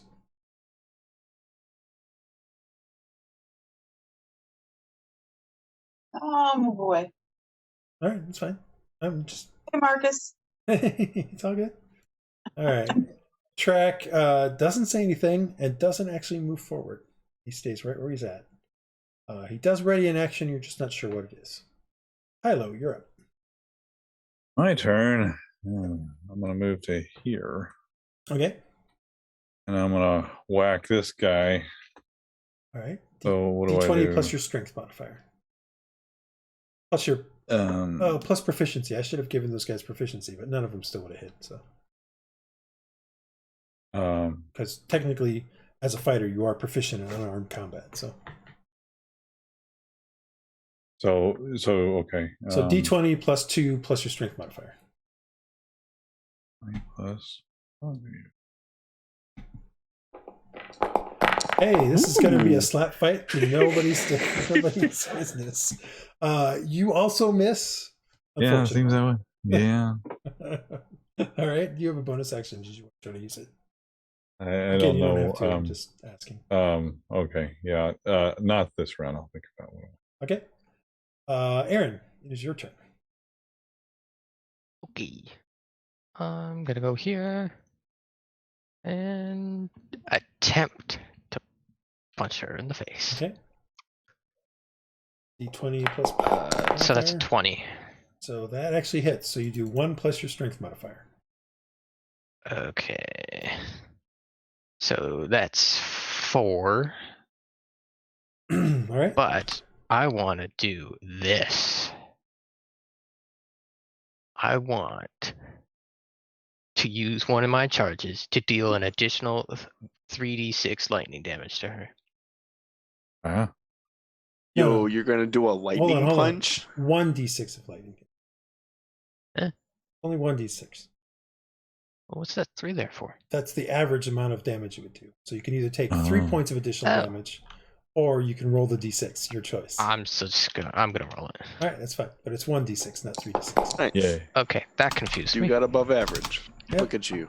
All right, so you hit her smack, and this, like you see her hair kind of frizz a little bit as the electrical discharge happens. Just like, static. Ah! All right. Me when I punch someone after you've done a shuffling bonus. across the Shocking. carpet. You've done the thing. All right, Rhux. I said that out loud. I said shocking. Rhux goes defensive action and stays right where he is. And then Galt here is gonna go 1, 2, 3, 4. Hey. And What's it's he going to want? hit Iylis. Hey. That's Rude. That's just the way it is. So now that I remember that, I should also Some things have will a. never change. There we go. That's still only a 6 because this is just not going to be that kind of fight. It's just because he can't reach me. All right, Marcus. Yeah. You're up. That was Doesn't look base to round base. 1. It's just he's short. He's a dwarf, right? Yeah, it's base to base. It's just hard to tell. I'm looking around to pick up something to throw at them. Let me. Any type of, or anything I could make a sling out of, an improvised sling, like a sock or A hammock. What to do?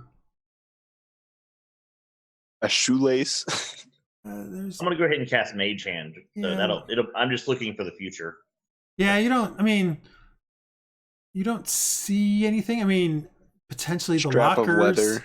I mean, the foot lockers you could potentially pick up and try to use as sort of a club of some sort, kind of.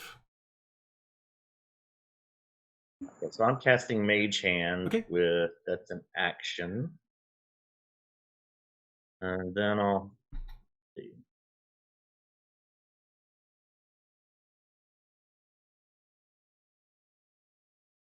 I guess I'm just gonna go right to here, and that's it for now. Okay. The Mage Hand, I'm gonna summon it underneath one of the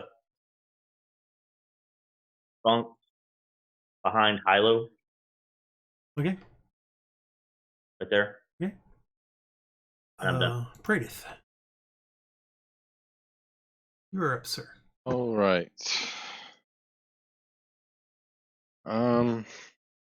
Well, it looks like we're doing a little fisticuffs thing, and that's not really what Praedyth do. Well, he doesn't really do Eldritch He's Blast not what either, the so. Praedyth No, no, he doesn't do very many things at all, really. Now that I What think does about a it. Praedyth do? He's a Praedyth. He doesn't do much.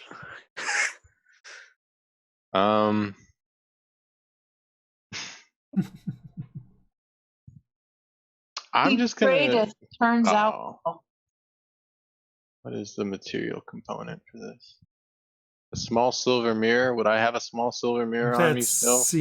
Would they take that? I mean, if it was in your backpack, yes. If it wasn't, possibly not. I could say I have a little. What are they called? Little pocket mirror, pocket vanity. Gotta make sure my makeup's right. Sure. I mean, again, like I said, if it was in your backpack, you wouldn't have it. You can. It's up All to I you. want to do It's up is to you cast. if you say you want to have it. That's fine. I'm not. Gonna I think I would have it. I Alright, just want to that's fine. cast Sanctuary on myself All right, that's fine. and hide in the corner. Well, you can't really hide. It's just they have to do wisdom saving throws. Yeah, I know. Yeah. Thanks for the help. I can't hit nobody, and I don't want to accidentally kill somebody and get thrown off the thingy. It's a good you call. could- Magic, because I can't do non-lethal, and my hits would literally do 1 damage because I have a -1. But no, it's okay. Just cast some spell. Gee. Okay. All right. Fine. I did just cast a spell. Well, do Iylis, more. You're up. It's just not safe. All right. Can I cast a spell if he's right in front of me? If it's a ranged touch, if it's a ranged attack, it will have disadvantage. But other Is than that, chill touch ranged? I should check. It is ranged, even though it is a chill touch. Yeah, that just means you have a disadvantage on the attack roll. Let's see here. It's somebody else. Well, if it's a ranged spell attack, or what if it's a saving throw attack? Is that different? No, if it's a saving throw, that's fine. Okay. It's just if anybody's in melee combat with you when you make a ranged attack, you have disadvantage on the attack roll. That's all. Okay, I'm doing frostbite. It's a DC On 13 Galt here? Constitution. Yeah, it only does 1 damage if it hits, but Which let's it does. go. So you make him slightly cold. And he has disadvantage on his next attack roll Okay. for the end of his next turn. Okay. Remind me of that when we get there. And do. it is this person's turn. She's gonna swing at you again. Well, she's gonna swing at she's gonna take a Aaron. swing at Aaron. Yeah, d20 plus. Ooh, that's a 20. So you're gonna take 2 points of damage, Aaron. 2. 2. You heard me Okay. correctly. 2. And then Khan attacks Hylough. Okay, selected. That's also a 20. So you also take 2 points of damage there, Hylough. And it is now Dresd'a's turn.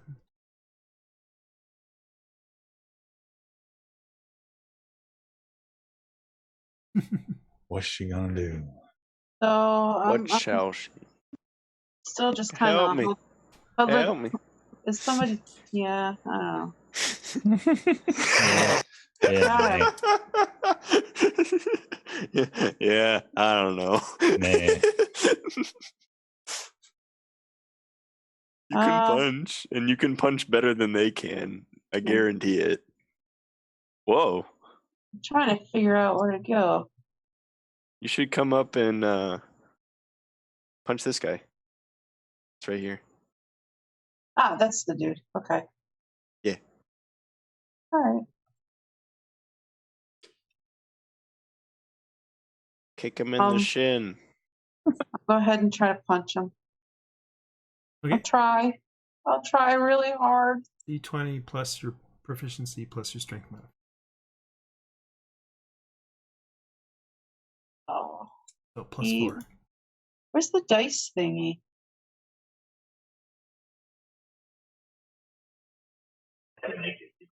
Oh, okay. You have to type out the thing. Yeah. Flash So bar. rolling.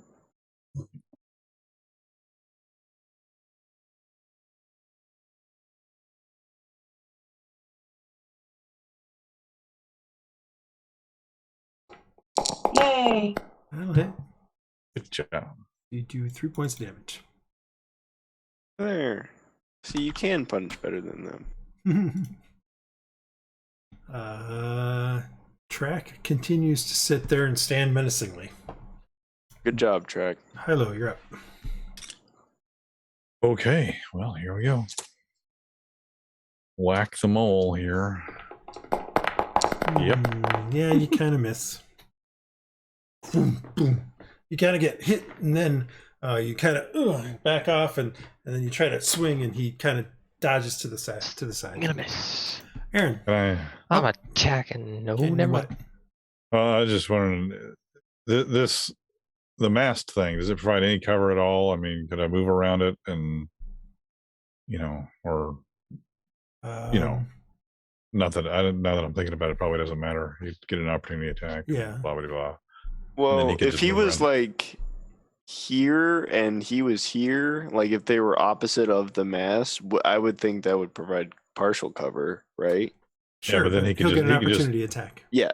And then he can move and then he can move. come around, on the next turn. So anyway, okay, never mind. Just thinking. Okay. Yeah, it's on. yeah. Aaron, you're up. All right, I'm gonna punch her again. Okay. You would hit a girl. What, you would hit a woman? 13 to hit. That does not hit. You kind of hit her in the side, but it doesn't seem to do very. It's a glancing blow and doesn't do any damage. Okay, then I'm going to do this and mark boom and boom. Actions and mark and new. All right. Marked. Or no. Let's do that as the mark. That's right. Didn't somebody have a disadvantage? Galt, but I haven't That gotten was to the him. Galt, dwarf but guy. I haven't gotten to him yet. Okay. Galt is not turned yet. Okay. Anything else? No. All right. Rhux. Rhux is gonna go here and attempt to punch. So +5.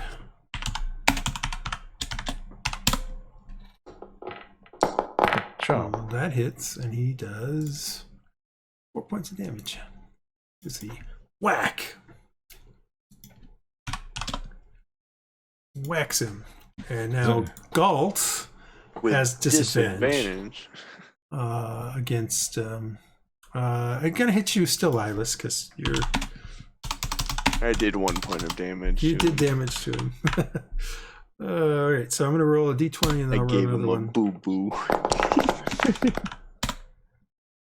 All right, so 9 plus 3 is 12 to hit you.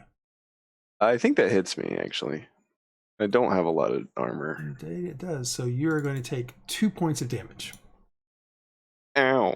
And we get You to the just top doubled of your round damage. 3. How could he? Marcus, you're up. The fists, they be a flying Okay. now. Thum, thum, thum. Yeah.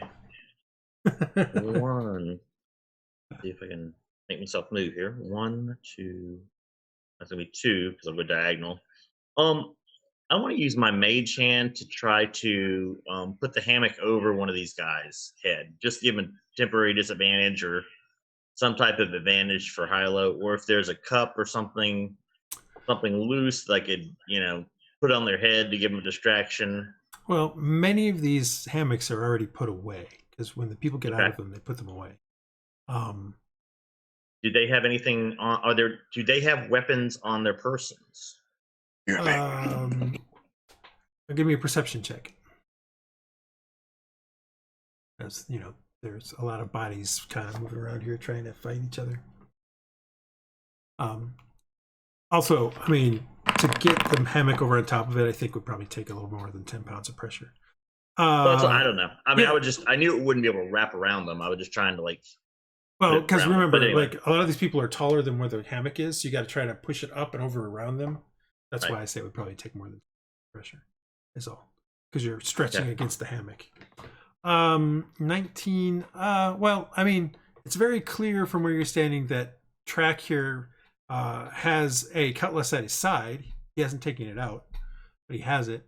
Myrrh here has a 19. You think that she's got a knife or something? Probably in her belt. The other two do not look like they have any weapons. Okay. So, is there anything I can use to throw or distract them loose on the deck with the mage hand? If there's not, that's fine. I'm just. You don't see anything in this 6 seconds. That's probably the best way to say it. 3, I'm not trying to say you 4, can't find anything. It's just you No. don't see anything in this 6 seconds. 5. I'm going to take a defensive action. Okay. And end up there. So I guess who is that I just passed? Galt. Galt will get an opportunity attack with disadvantage.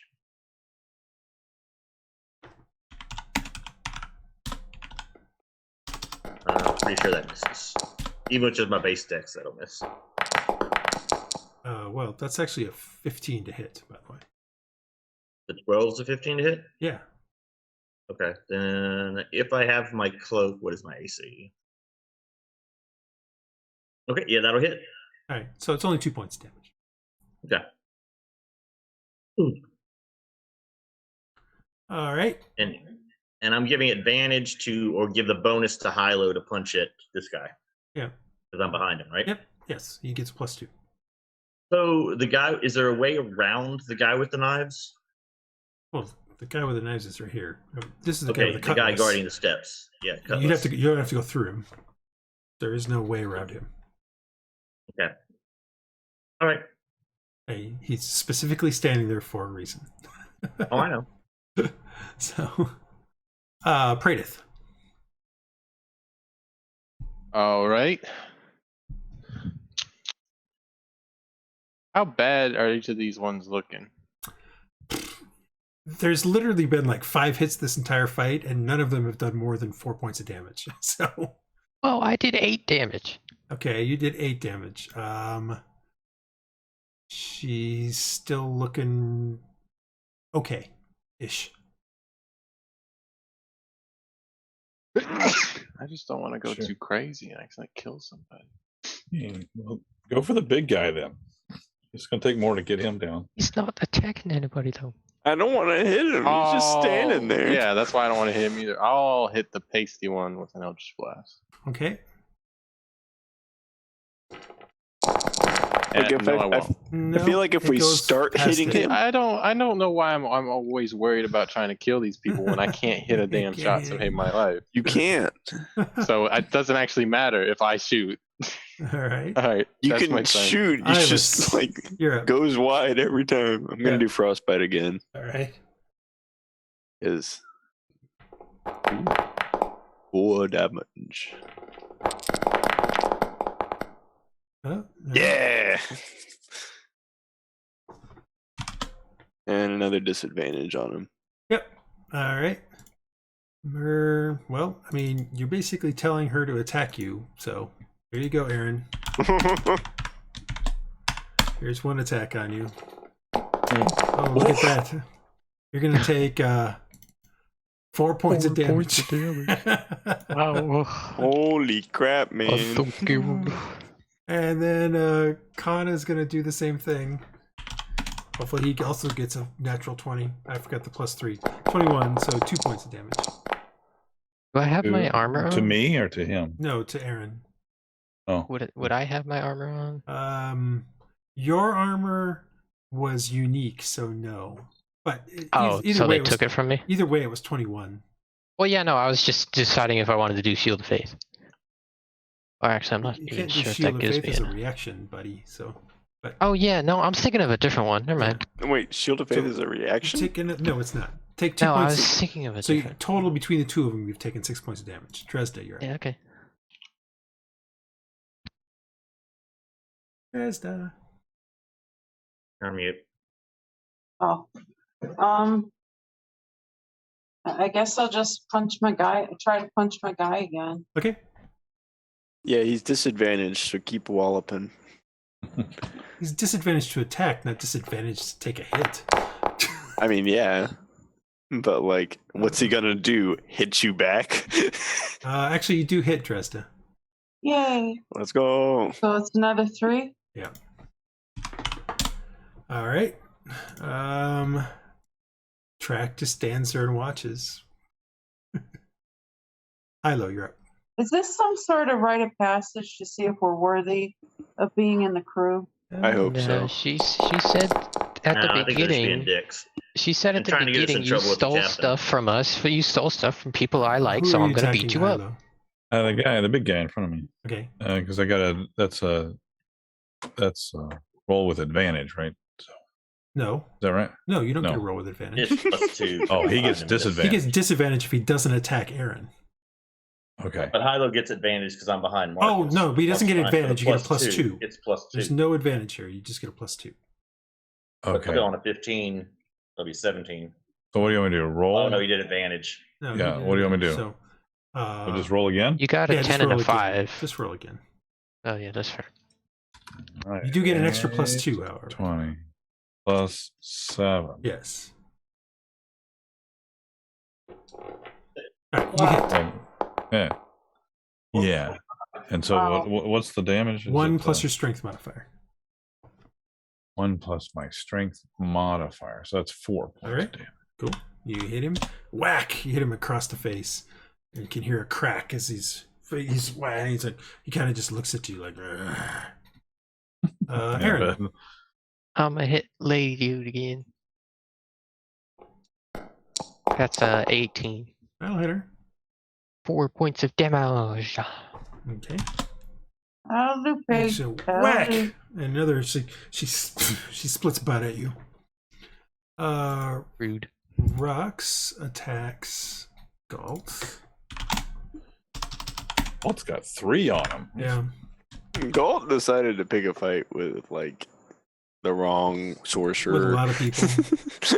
Can't Rhux do the bite? Doesn't he have like an alligator bite or something? Technically, yes, but he's not going to do that. He misses. He's playing like an NPC. Galt. No. He's not playing. He's not going to bite. He doesn't use his bite very often at all, actually. Iylis. Do a death roll.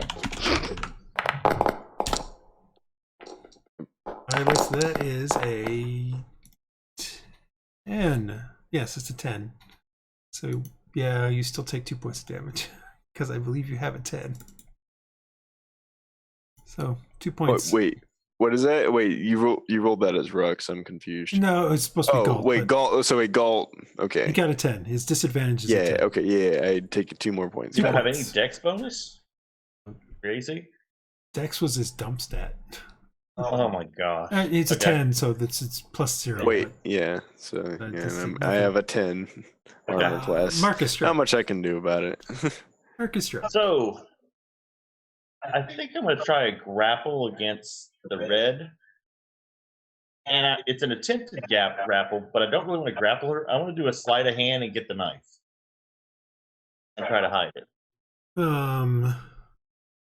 I mean, the knife is in a sheath, right? It's not like she's wielding it. No, she's not using it. Then give me a sleight of hand check. Sleight of hand? Yep. Is that a skill? Oh, yeah, it is. Yeah, it is. Forgot. All right, now let's see here. She gets her. She is distracted. Oh no, she still gets her passive perception though. Oh, I know. Okay, so now give me a regular, just like an attack roll, like you were trying to grapple. Okay. She's not going to notice the sleight of hand, but you still have to try to grab her. Is the incentive here? Okay, so that's a 12, and I don't have any bonuses to strength. Right, but you still have proficiency on unarmed, right? Oh yeah, that's true. So what is that? 14. 14. Okay, that is good enough. You have grabbed the knife. Okay. Slick. Praedyth. Okay. Kill them all. Nah. That he has to have that in mind in order to hit somebody. Then we get in trouble. I'm not about to get No. You got to go overboard, man. I'm not going overboard. You haven't gone overboard at all. If you go overboard, you might actually make the minimum. If I go overboard, I will drown. That is true. I can't swim. Go all in, man. I'll try one more. You're not going to kill anybody. You're not going to kill anybody, and Rhux is always there to heal somebody. I'm trying on the pasty boy again. Let's see what we got. Let's go! Oh, that definitely hits. You Eldritch blast him for 7 points. And he's dead. And he goes unconscious. Way to go. No, he doesn't. Yeah. He doesn't. He doesn't. I was gonna say. Way to go. The Eldritch blast smacks into him. And Which he's one? like, hey, we're just having fist fight here. Stop with the weird stuff. My bad. Sincere. Oh, that's not the voice at all. My bad. Sincere apologies. Won't happen again. Wait. With the weird Iylis. stuff? We're doing a fist fight here? Is this what we're doing? Iylis. Yeah, I don't do that. I continue to do frostbite on this guy. So that he has disadvantage every time. Except for when he makes a Constitution except save. for this time. Oh. All right, Myrrh attacks Aaron.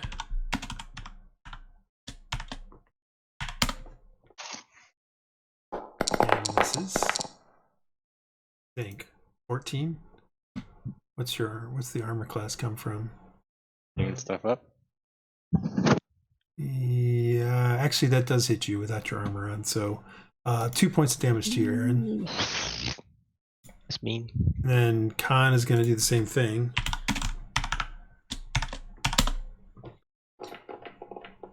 Also going to take 2 points of damage from him. Well, he's not attacking me. Not a lot I of whacked him in damage. the face. Dresd'a. You're up. Punchy, punchy, punch. Punch. Please hit. Punchy. Oh. And you whiff. It's not very punchy. You whiff. That's more. It's not hard to do on a little guy. Track. You guys hear Track stomp his feet 4 times. Uh-oh.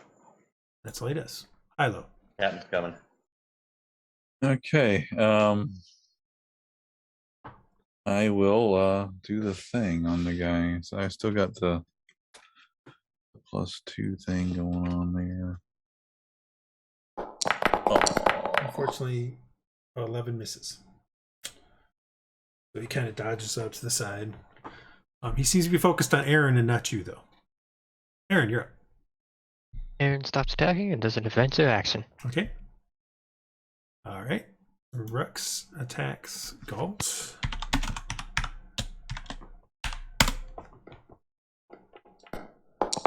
Good job. Rhux Nice. does for Wait, Aaron. 8 points. I just had the wrong guy selected. 8 points. That was me. That was on me. Nice shot. All right. Galt is going to attack Iylis because he doesn't like it. Well, I don't like him either. And Iylis is going to take 4 points of damage. Ow. Whack! Rude. Your head kind of rings for a little bit, but you shake your head and continue. It's Marcus. too short to reach his head. So I'm going to pretend to do a defensive I'm not action. feeling great. What I want to do is take the knife using my mage hand and putting it back behind, basically back here in the cab behind Dresd'a, kind of hidden if I can, underneath one of those hammocks. Or actually, are any of the hammocks still out that I could hide it in? I mean, you guys haven't taken yours down, so there's a few. Okay, so I'll put it in All the right, hammocks so back there. first things So it's first. just First things deception? first. Your mage hand is here because that's where you said it was Right. going to be.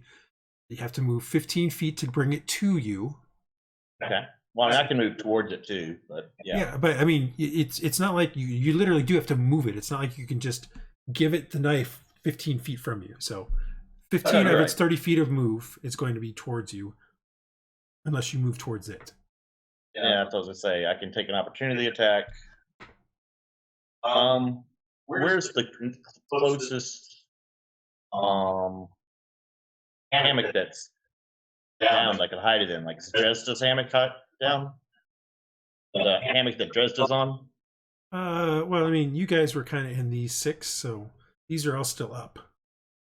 Okay. Because you guys just came out and was watching everybody else kind of quickly throw their stuff down and leave. So Yeah, I can move it there and back, I think. That should be 30 feet of movement.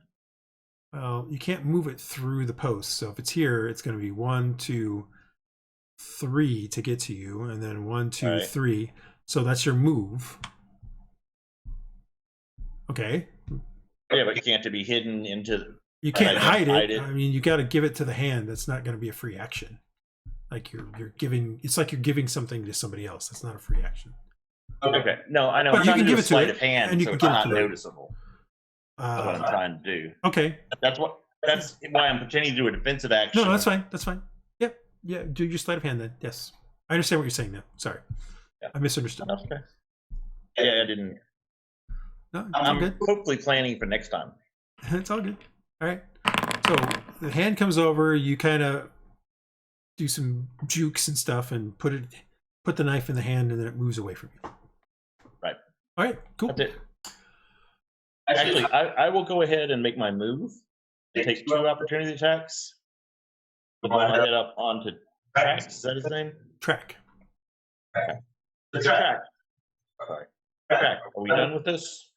I mean, I'm sure the captain, and I'm talking very loud, would like for us to get up to the bell now. And I'm talking loud enough to hopefully get heard on the deck. And since I'm, bard, I can project my voice. I don't have thermometer. I don't have any of the actual spells Yeah, for that. I understand. Okay. So that's my That's what turn. you say. Praedyth. All right. Well, since I was just chastised Why were you chastised? for This is a using fight. magic, Oh my god. I know. Oh, I was no. just playing. He just said stop doing the crazy things. Yeah, I know. Who cares I what the got other that. guy says? Who cares what I the know. other side says? I'm going to do sanctuary on Iylis though, because he's thank looking a you. little beaten up. Okay. Okay. And that'll be my turn.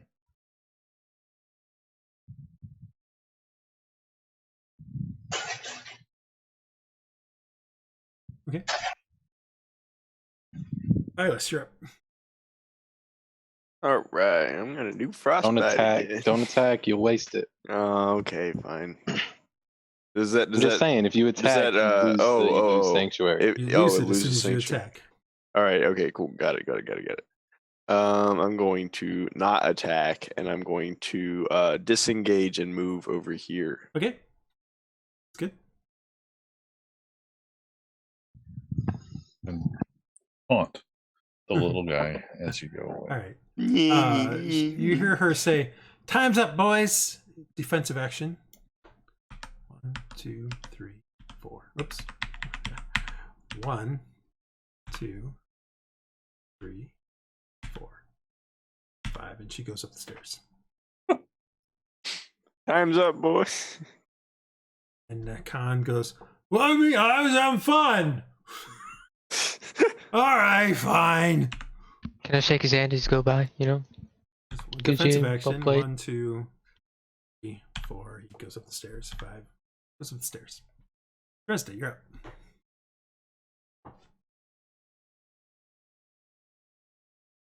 Yeah, okay. Well, I guess I'll head upstairs behind them.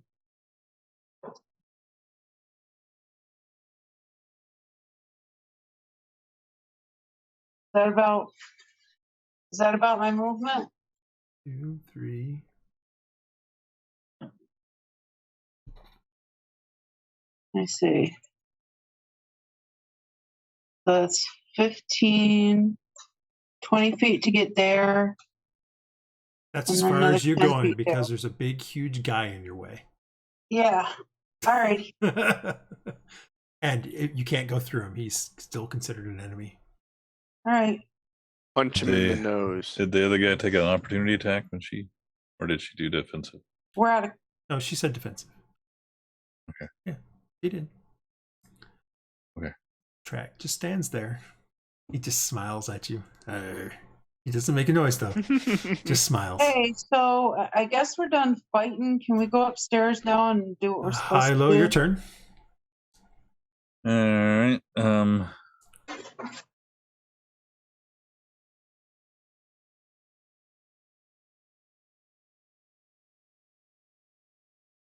What? I'm going around. I'm gonna go behind the guy if necessary. He's literally in the entrance. There's no way to go past him. By the way. No, I I'm just trying to guarantee that he's just waiting for this guy to go up, and then he's gonna move. Aaron, your turn. I'm just trying to get behind him, not go Yeah. not He's waiting, move. so we'll be even more officially late for everything, so we can get in trouble.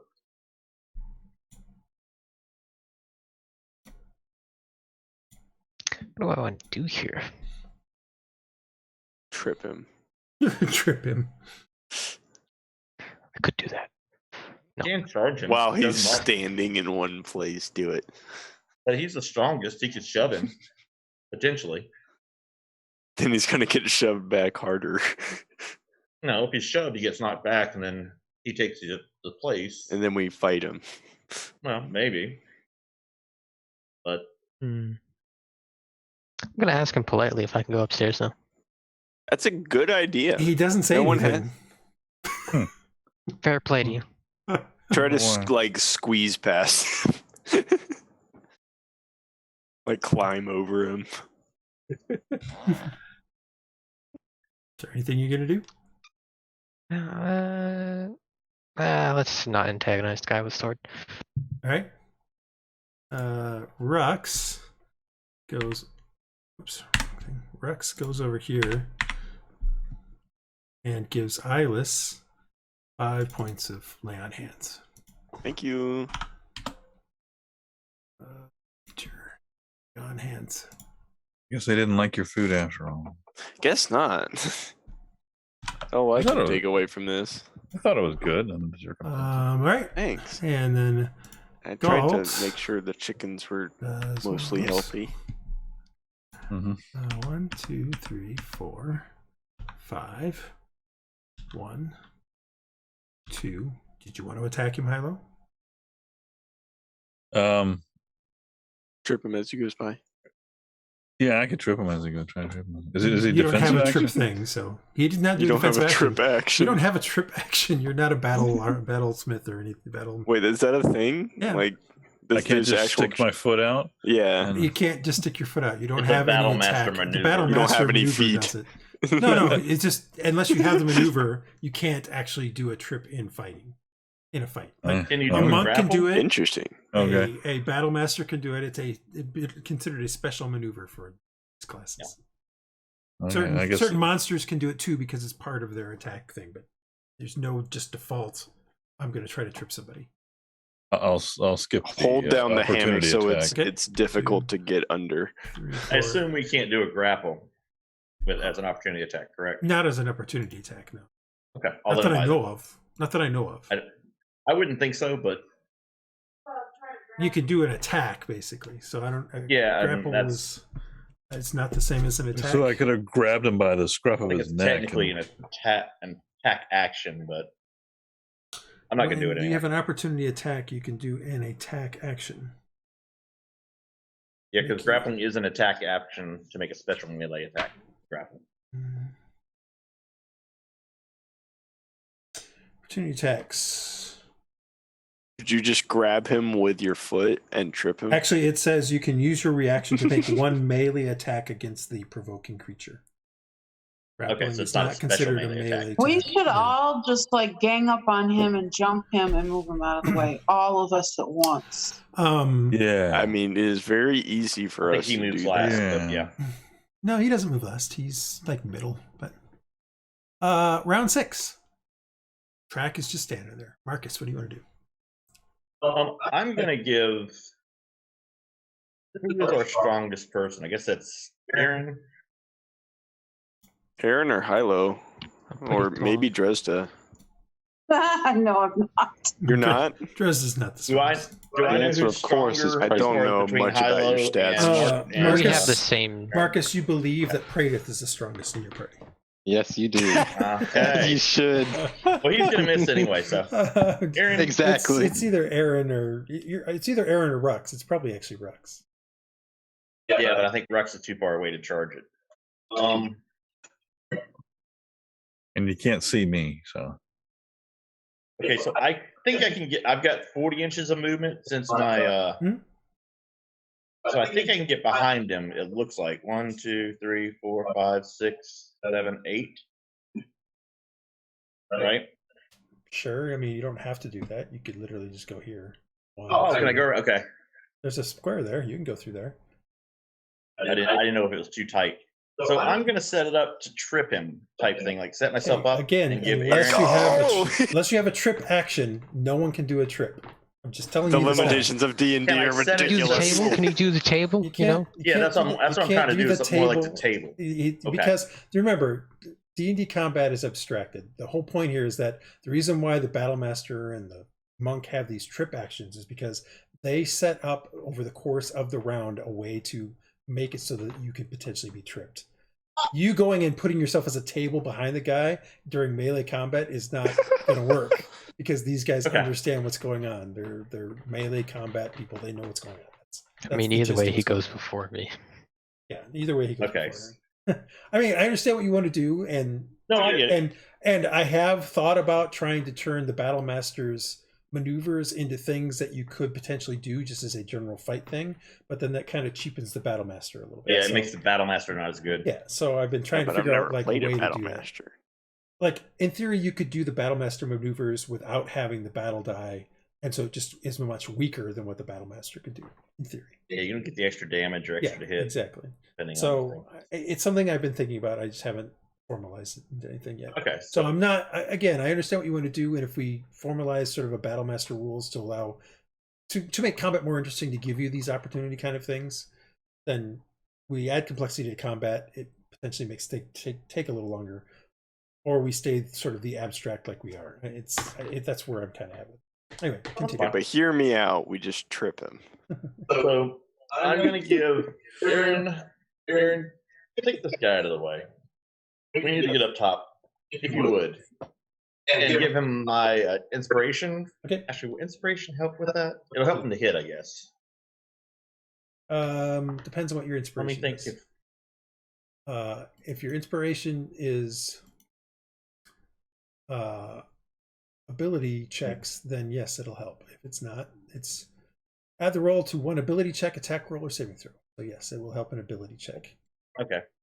So I will give him that. And then for my held action, I'm going to do a dash up the stairs after he gets knocked out of the way. Okay. Praedyth. So Cool. I'm gonna Praedyth, you gotta knock him out of the way. Yes, I know. I know you're all waiting on me. 5, 10, 15, 20. 25. And then I will, I guess, hold a dash action as well to get up Okay. the stairs. Gotcha. Iylis. All right. I'm just gonna 1, 3, 4, 5, 6. Hang out around here. Okay. That'll be all. All right. Burn, con, do stuff. Dresd'a. So are we not gonna like pile up on top of this dude and try to get him out of the way? Or just everybody all at once rush him and push him back and then run up the stairs? Well, I mean, Again, another one of D&D those- doesn't really work like Again, that. another one of those kind of abstracted things where it doesn't work Yeah, very well. like you just kind of have to get one person to do it. Yeah. Sorry. can she do an assist to that as well? You can do the help action, and that provides advantage. That can be done, yes. I think that's what we should do. The thing is, you'll have to forego you'll have to do a readied action where when Aaron does his turn, you then do the help action. That's Okay. what you'll have to do. That's what I shall do then. All right. Thank you, sir. Yeah, no problem. And then Aaron walks away. Aaron goes away. Track. Goes up the stairs. Whoops, I have Marcus selected. Sorry. Moves Well, you can move 1 before me. up the stair, 2 up the stair, and then he turns around and just looks at you guys. Hylough, you're up. Me? So he's still in the way of the stairs. I'm doing something after all. Then. Well, you can still charge him. It doesn't stop you from charging. 4, 5. Can't go into the square, so. I can't charge know. it with Is there anything you Hylough's would like there? to do? You can Charge him. I'm in the gonna face.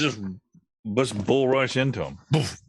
See what happens. Is there's bull rush an really action, a actually? Bull rush. I mean, Yes. it's a thing inside the advanced. I think it's a. Well, I DM's. knew it was a thing in. I'm just gonna run Fourth. into him. No. Well, There's defined as a charge, right? I mean, there's a DM's. There's some extra actions in the DM's guide. I gotta look. Yeah. Maybe Maybe that's where. it's probably where you've seen it. Let me see. I'm not adverse to using them. I just got to find it and see what the answer is. Actions. Action options 271, 72.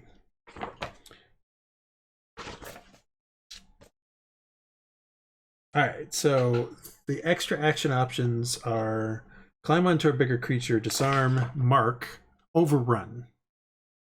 Overrun. Shove aside. Okay. So these are the two things that are probably what we're thinking of here. Overrun, when a creature tries to move through a hostile creature space, the mover can try to force its way through by overrunning the hostile creature.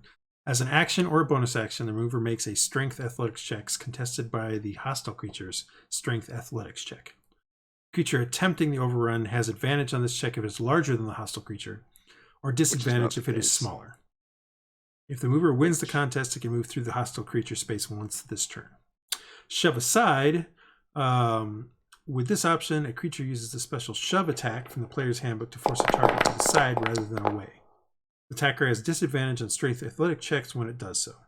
If the check is successful, the attacker moves the target 5 feet to a different space within his reach.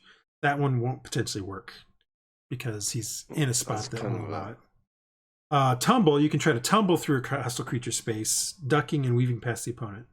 As an action or a bonus action, you do a dexterity acrobatics check contested by the hostile creature's acrobatics check. If you win, then you can move through space. That's cool. Can you just do a straight up shove though, where special That's magic the attack overrun. shove that's a the- creature? No, that's it's different actually. 'Cause No. It's not moving it aside. You make a special melee action to shove a creature either to knock it prone or push it away from you. Where's It's not that? moving it aside to get past it. It's just on basic melee stuff.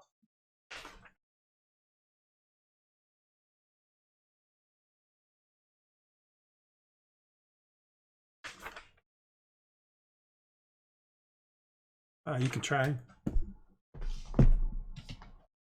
Okay. So what do I do? Oh, you've already done it. You made an athletics check. Okay. Yeah. Sad. And Dresd'a has her action held for Aerra, not you. And now he's made an athletics check, and you bounce off him. Yeah, he's a big guy. he's well. I rolled a natural 20 for him too, so that didn't help. That didn't help at all. It really didn't. No. I want the natural 20. Why can't I have the natural 20? I wasn't trying. It was just like boink. It was just he natural. He kind of looks at man. you. Is like, he doesn't do. He's totally mute. He doesn't make any noise. So. And he doesn't like attack him though. No, he doesn't attack. He can't push through him. Aaron. So I'm shoving him? Is that what I'm doing? You can try. You can try to shove him. Yeah. You can try to acrobats through his spit. You can try to overrun him. Shove and overrun both require an opposed athletics check. Acrobatics, try to tumble through him is an acrobatics check. Which one would make it so that the rest of the people can come through? Pushing him. Shoving him. Okay, I'll do that prone, one. But technically, if he's prone, you still can't go through his space because he's not unconscious. We're trying to move him from the space that he's in. No, I understand, but just tripping him, it isn't going to help you. Tripping him? Shoving him, knocking him prone. Essentially what shove would do. Yeah, knocking him prone is not going to help you. But this one says you can move it 5 feet away from you, so you could push him up the steps 5 feet. But that's still. But how would that accomplish our objective? Well, I mean, it'll move him further up the stairs, so I mean, that would help. I'm just saying it may open up there. We don't know. No, I mean, I forget. It's like 10. It's the stairwell is like 20 or 10 more feet. Yeah, it's 5. No, it's not even that. It's 5 more feet. Like he's kind of at the top of the stairs now, technically. Okay. Okay. So like the next step is the top of the stairs. Yeah. If you're going to do this though, it's an opposed athletics check. And you have my right. I have an advantage, and I rolled a 3. You don't have an advantage. Why would you have an advantage? Because Dresd'a said she was doing the help thing. No, Dresd'a's not any. That can only help if Dresd'a's within melee range. She's no longer okay. melee range. I'll just the help is no longer helpful. Yeah, because she can't move. That's the problem. I'll use the inspiration. All right, so add your inspiration die. You know what? I'll use inspiration. How much is inspiration? It's a D4. Oh. Yeah, there's no way you're going to make it. He's got a 21. Yeah. So he just holds his ground. I can't try it again. No, it's an action. On your next turn. You can do it on your next turn, yes. Rhux. Just do better next time. That's not what I wanted to do. No, I had him. I meant to move Rhux. I hate it when this thing. I like how he just clipped through the wall. 5. Unfortunately, can't make it all the way. So can't get in there because Aaron's in there. All right, and this guy continues on. Aaron could have backed out Actually, now he's on top of me. All right, round 7. Marcus. Well, it's not intended to take this long. But it's okay. Yeah, well. It's all right. I mean, it just happens. I'm looking to see if I have acrobatics to get through. I don't even think I have acrobatics. I have athletics. Well, it doesn't matter. I mean, you have acrobatics. You're just not. Proficient in it. You still have a +3, so you can still try. Yeah, I would rather do acrobatics to try to get through them then. But yeah, I'll try that. Okay. Rush up and try to get through him with acrobatics. He's got to do his acrobatics to see if he can stop him. So that's pretty much what goes on. Yeah. Luckily for you, he's not trained in acrobatics, so you are able to tumble past him and get up to the next level. I have 40 inches of movement, so I just want to keep going. Well, you don't see anybody on the next floor, but you keep going. The next floor. Let's see here. You would have moved 1, 2, 3, 4 to get up there. 4. Yep. So then it would be 5, 6, 7, 8. You're at the base of the next stairs. is where you're at. Kind of move you over here and hide you. I would think I'd known I could do that earlier. I would have tried it earlier. Praedyth. All right. Well, I know I'm not gonna win in a test of strength, so I'm just gonna scoot here Okay. and wait. All right, Iylis. Well, I might not win in a test of strength, but I might win in a battle of wits. Hey, Track, I'll give you extra soup if you move. He doesn't say anything.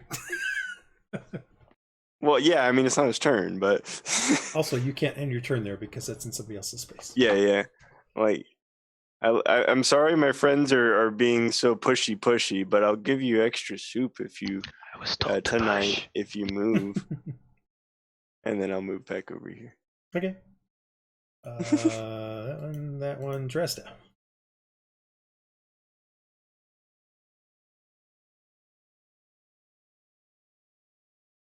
I'm gonna give him the soup. So the acrobatics thing, huh? Or try to push him. Or wait and see what he does. These are all your options. Oh. I'll try acrobatics. Okay.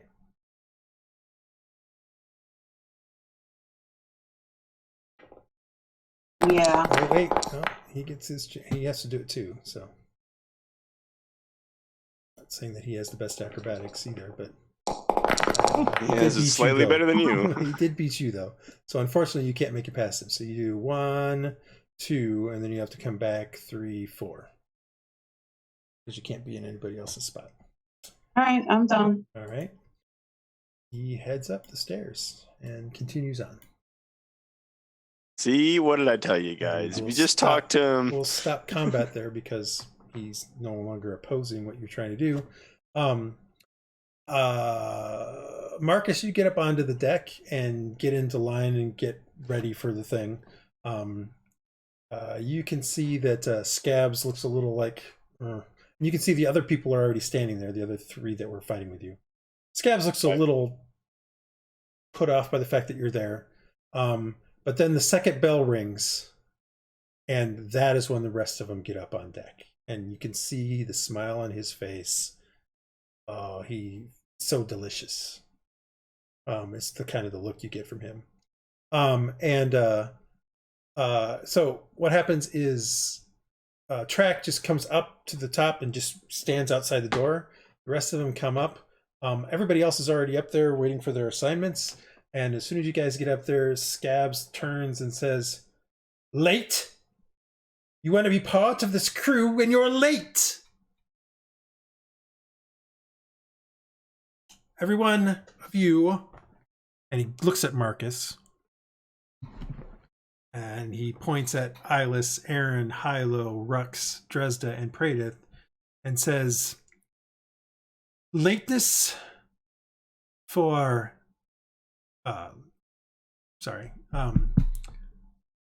Penalty. lateness for your shift is a penalty. Stand up against the mast," and he points at randomly. He just points at Iylis first. All right. Face forward to the mast. Okay, I face forward to the mast. You ready? You hear a and then a whack. Yeah. You take Not 4 the- points of slashing damage. Not the cat of 6 tails. It's the cat of 9 tails. And then you Well, get it's 1 more only lashing, D6. so you take another 4 points of damage. So you take 8 points of slashing damage as he whips you twice. I only got hit by 8 tails in total. Aaron, your turn. I use my resilience dice on him. Sure. Yeah, I'm gonna make him miss. Well, he's not going to miss, but you can Well, have the you never damage. know. So 1 point of damage. I mean, you're standing up against the thing. He's literally giving you a lashing. Yeah, like So he's 2 points of damage. Yeah. Dude. Minimum though. He took minimum. I'll laugh at him. Hylough, your turn. So wait, do I've been halved on my damage? No, you That didn't correct? get halved. No, that was just for me. That was just for No, you. that's Okay, fine. Yeah, Iylis, you took 8 points. Got it. Aaron has taken 2. Hylough is gonna get 3, and that was wrong. Sorry, you didn't take 6. I literally said R6. So you're gonna take 8 points as well. Rhux. Don't have this thing the right way. Rhux has. I'm gonna give him so little soup. 3 points. And 8 points. So Rhux takes 8 points. We'll drop him to there. And then Dresd'a. I'm waiting for someone to say that they resist, but if you don't, I'm Do just like a protection fighter on him or something. 11 points to Dresd'a. And Yikes. Praedyth. She's trying to resist. She's just has it mute on. Well, define resist. Resist. What is that? Well, I mean, do you not Protest. go and stand up there and take your whipping? Yeah, no. Okay. I'm gonna say they deserve to get the whipping because they're the ones who made us late. Scabs It's not turns gonna to you work. and says, "Shit! You are now at 4 lashings." Galt, Khan, hold her against the mast. Nope. All right, do an athletics check because they are going to grapple against you. And this one has advantage because he is. Does my two of them. thiefy give me anything like hide or disengage or run away? Where are you going to run to? You're on a boat. So they miss you the first time, and then track gets involved. Uh-oh. Wow, he didn't do a very good job that time, but he got a 17, so you can try again as you're trying to avoid getting pulled over there. All right, so they finally get you up against the thing. You take the original 11 damage, plus 2 more lashes. So you've taken a total of 17 points of slashing damage. Is the captain Oh, up here geez. watching this, or is this just Captain is not Scabs? out there. You see Red on the poop deck. Is she paying attention to this, or she just? She's kinda... watching it. Yeah. By the way, Praedyth, you took 5 points, Okay. and then he provides you with your jobs for the day. Aaron and Hylough and Dresd'a, you guys are going to be riggers today. Praedyth, Rhux, and Marcus, you guys are swabs again. And Iylis, he sends you back to the cook's quarters. Let's go. And everybody else sends I off to their control jobs. the soup. You control the soup. And the day starts on, what day is this? Sowing Tide, the 15th.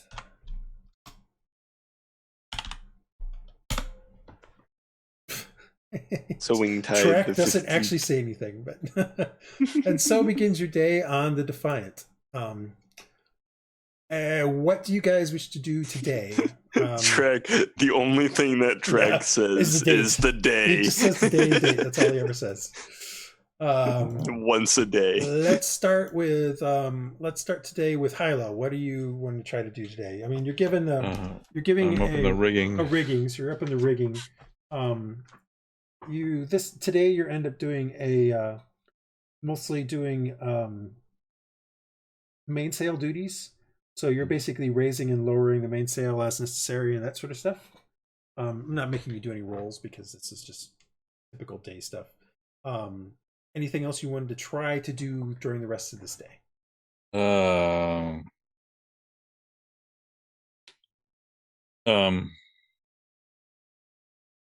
I can't think of anything right now. Okay, I'm no, not, that's fine. I don't That's know. fine. I just was asking.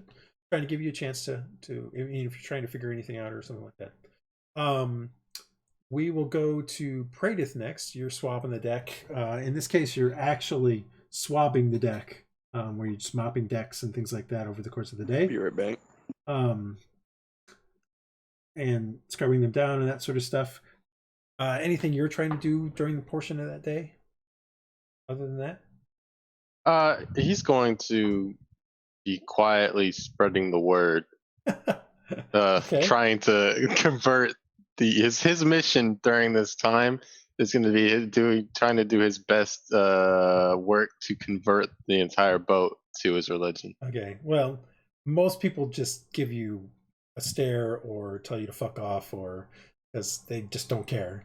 But one that bluish gray skinned girl, she seems intrigued, and she at least listens through your whole spiel before she says, well, this one sounds kind of odd to me, but it's not a god or goddess I've ever heard of.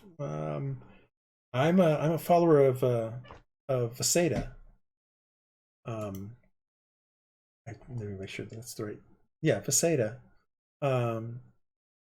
She's a little more, a little less fadey and a little more do what you need to do. You have heard of the goddess Dresd'a. Dresd'a is the diary goddess of storm and strife. Okay. So, you know, a typical god or goddess that you would potentially see out on the ocean, you know, storm gods, chaos gods, those sorts of things, water gods, or some of the stuff you might expect to catch or to hear about from people on the ocean. Okay. So it's not unusual for this sort of god, but it is a lesser diary god. It's not one of the major gods. So clearly, I mean, she's definitely not following the main traditions for sure. Okay. Rhux does his duties like he's supposed to. Marcus, anything you're trying to do today in general? Yes, so I want to kind of talk to, what is her name? True's the blue thiefling, right? Yeah. She's the Yes, one. true. Mm-hmm. Yeah. I'm gonna try to kind of have to feel her out. So seems like Scab is run to this ship, and you know, we obviously don't want to get on his bad side. He seems to have kind of a lot of a bad side. So you've got on his bad side, all right. You know, he's him and his group. They are. I mean, I wouldn't say Mad Dog runs with rules. These guys for sure, but he lets them, as long as they don't kill anyone or go too far. He doesn't stop it, and they don't seem to do that. So. And Red tends to keep them in line for the most part. She lets Scabs get to a certain limit, and then she reins it in. That's good to know. At least that's what it seems to be. But no one's ever opposed Scabs, I assume. Long. Who was the first mate before? Well, the first mate is Red, so Scabs is. I mean, who was his second mate? Is Bosun, Botswain? Yeah, the Botswain or whatever they call it. It's called Bosun, actually. Oh, okay. It's like Boatswain, but it's still called the Bosun. It's kind of funny. Okay. Boatswain, but it's a Bosun. And that's Scabs. He's the second mate. So who was there before? Or I don't know. I've only been on the ship for about 2 weeks, actually. And this is the crew that I know of. So did you come on board from whatever name of the largest town? Or were you kind of the opportunity presented itself to you?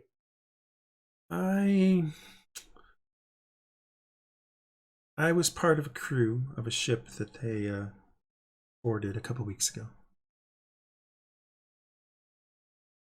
I'm still here. Well, that's all we can do until we have the opportunity to, make our own path. Yes, well, keep the making of your path to yourself for the time. Don't speak too loudly of it. Yeah, I am whispering and I trying don't know. to- I understood that. I just Yeah. Yeah, no, I get she's just reiterating. She's not gonna. She's not. I'm not asking her to join in anything. I'm just kind of. No, you're feeling out not. and But seeing you're sort of implying something, and she's just saying, "Keep it to yourself." That's all she's saying for now. Fair enough. And she did say for now. Yeah. No, I caught that part too. Yeah. So, All right. so you kind of talk with her a bit, and she kind of moves off, and that's when she starts talking more to Rhux, or not Rhux, Praedyth, about fate goddesses and storm goddesses and things like that. And their conversation gets a little theologic, that more so than you really care to.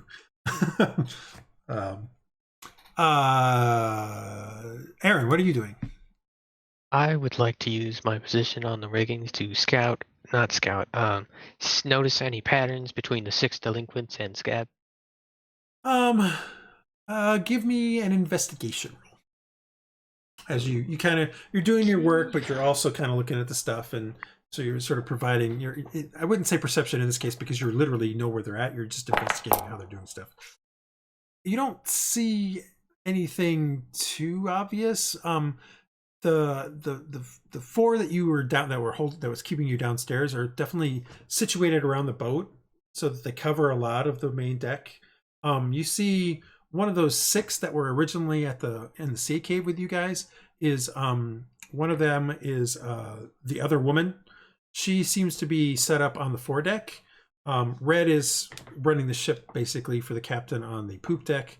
And then today, Sephu seems to be the helmsman.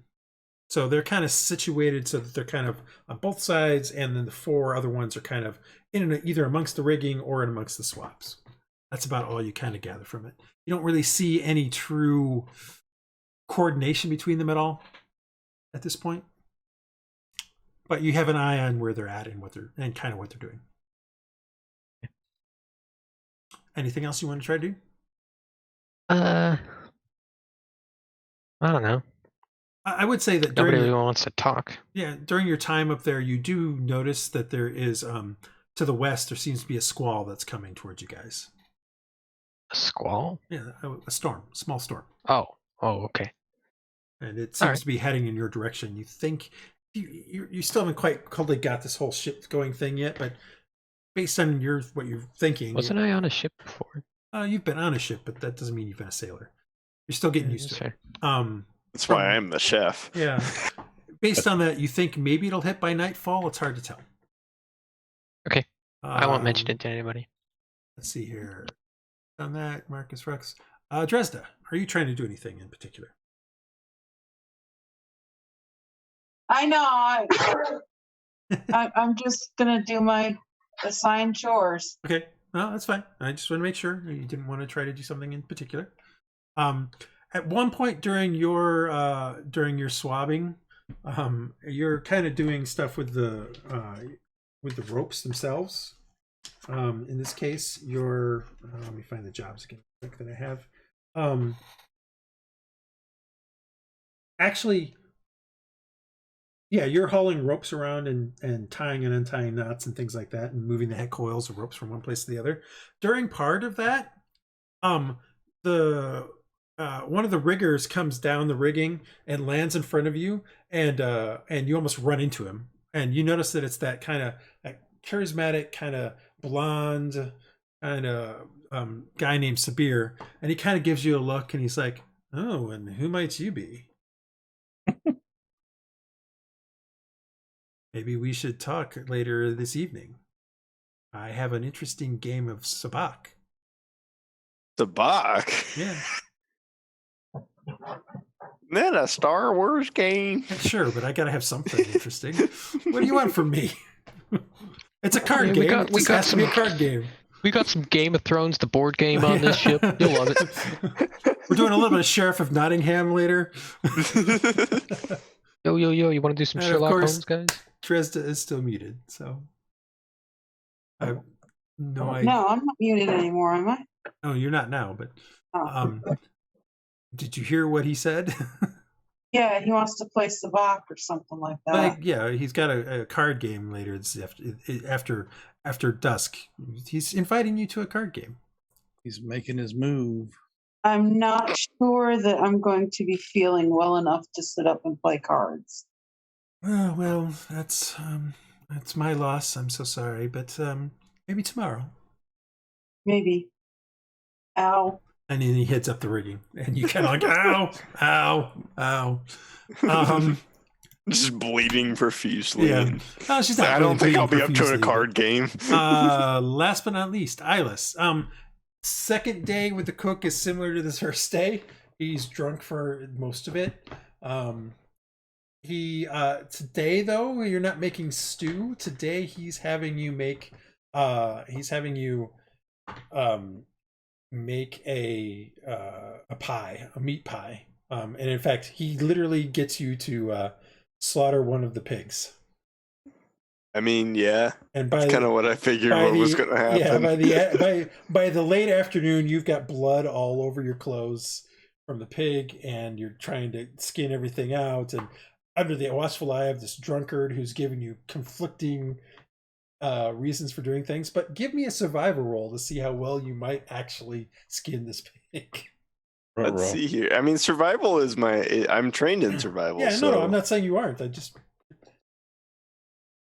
Well, that's not trained in survival, It's but not very good. But I mean, you get it skinned, but like I said, you get a lot of blood and gore all over you. So your veins in my teeth. Yeah, your clothes are kind of they're definitely worse for wear. But I mean, you figure at some point, maybe after dinner, you might be able to at least throw them over the side and wash them in the sea, maybe. Perhaps. But you get enough of the meat out that you can get this meat pie started. So you start making a bunch of meat pies for this dinner. Why wouldn't we make chicken pies? Because he's drunk. Like, a normal person would do. Why would you make a pig pie? Because he's drunk.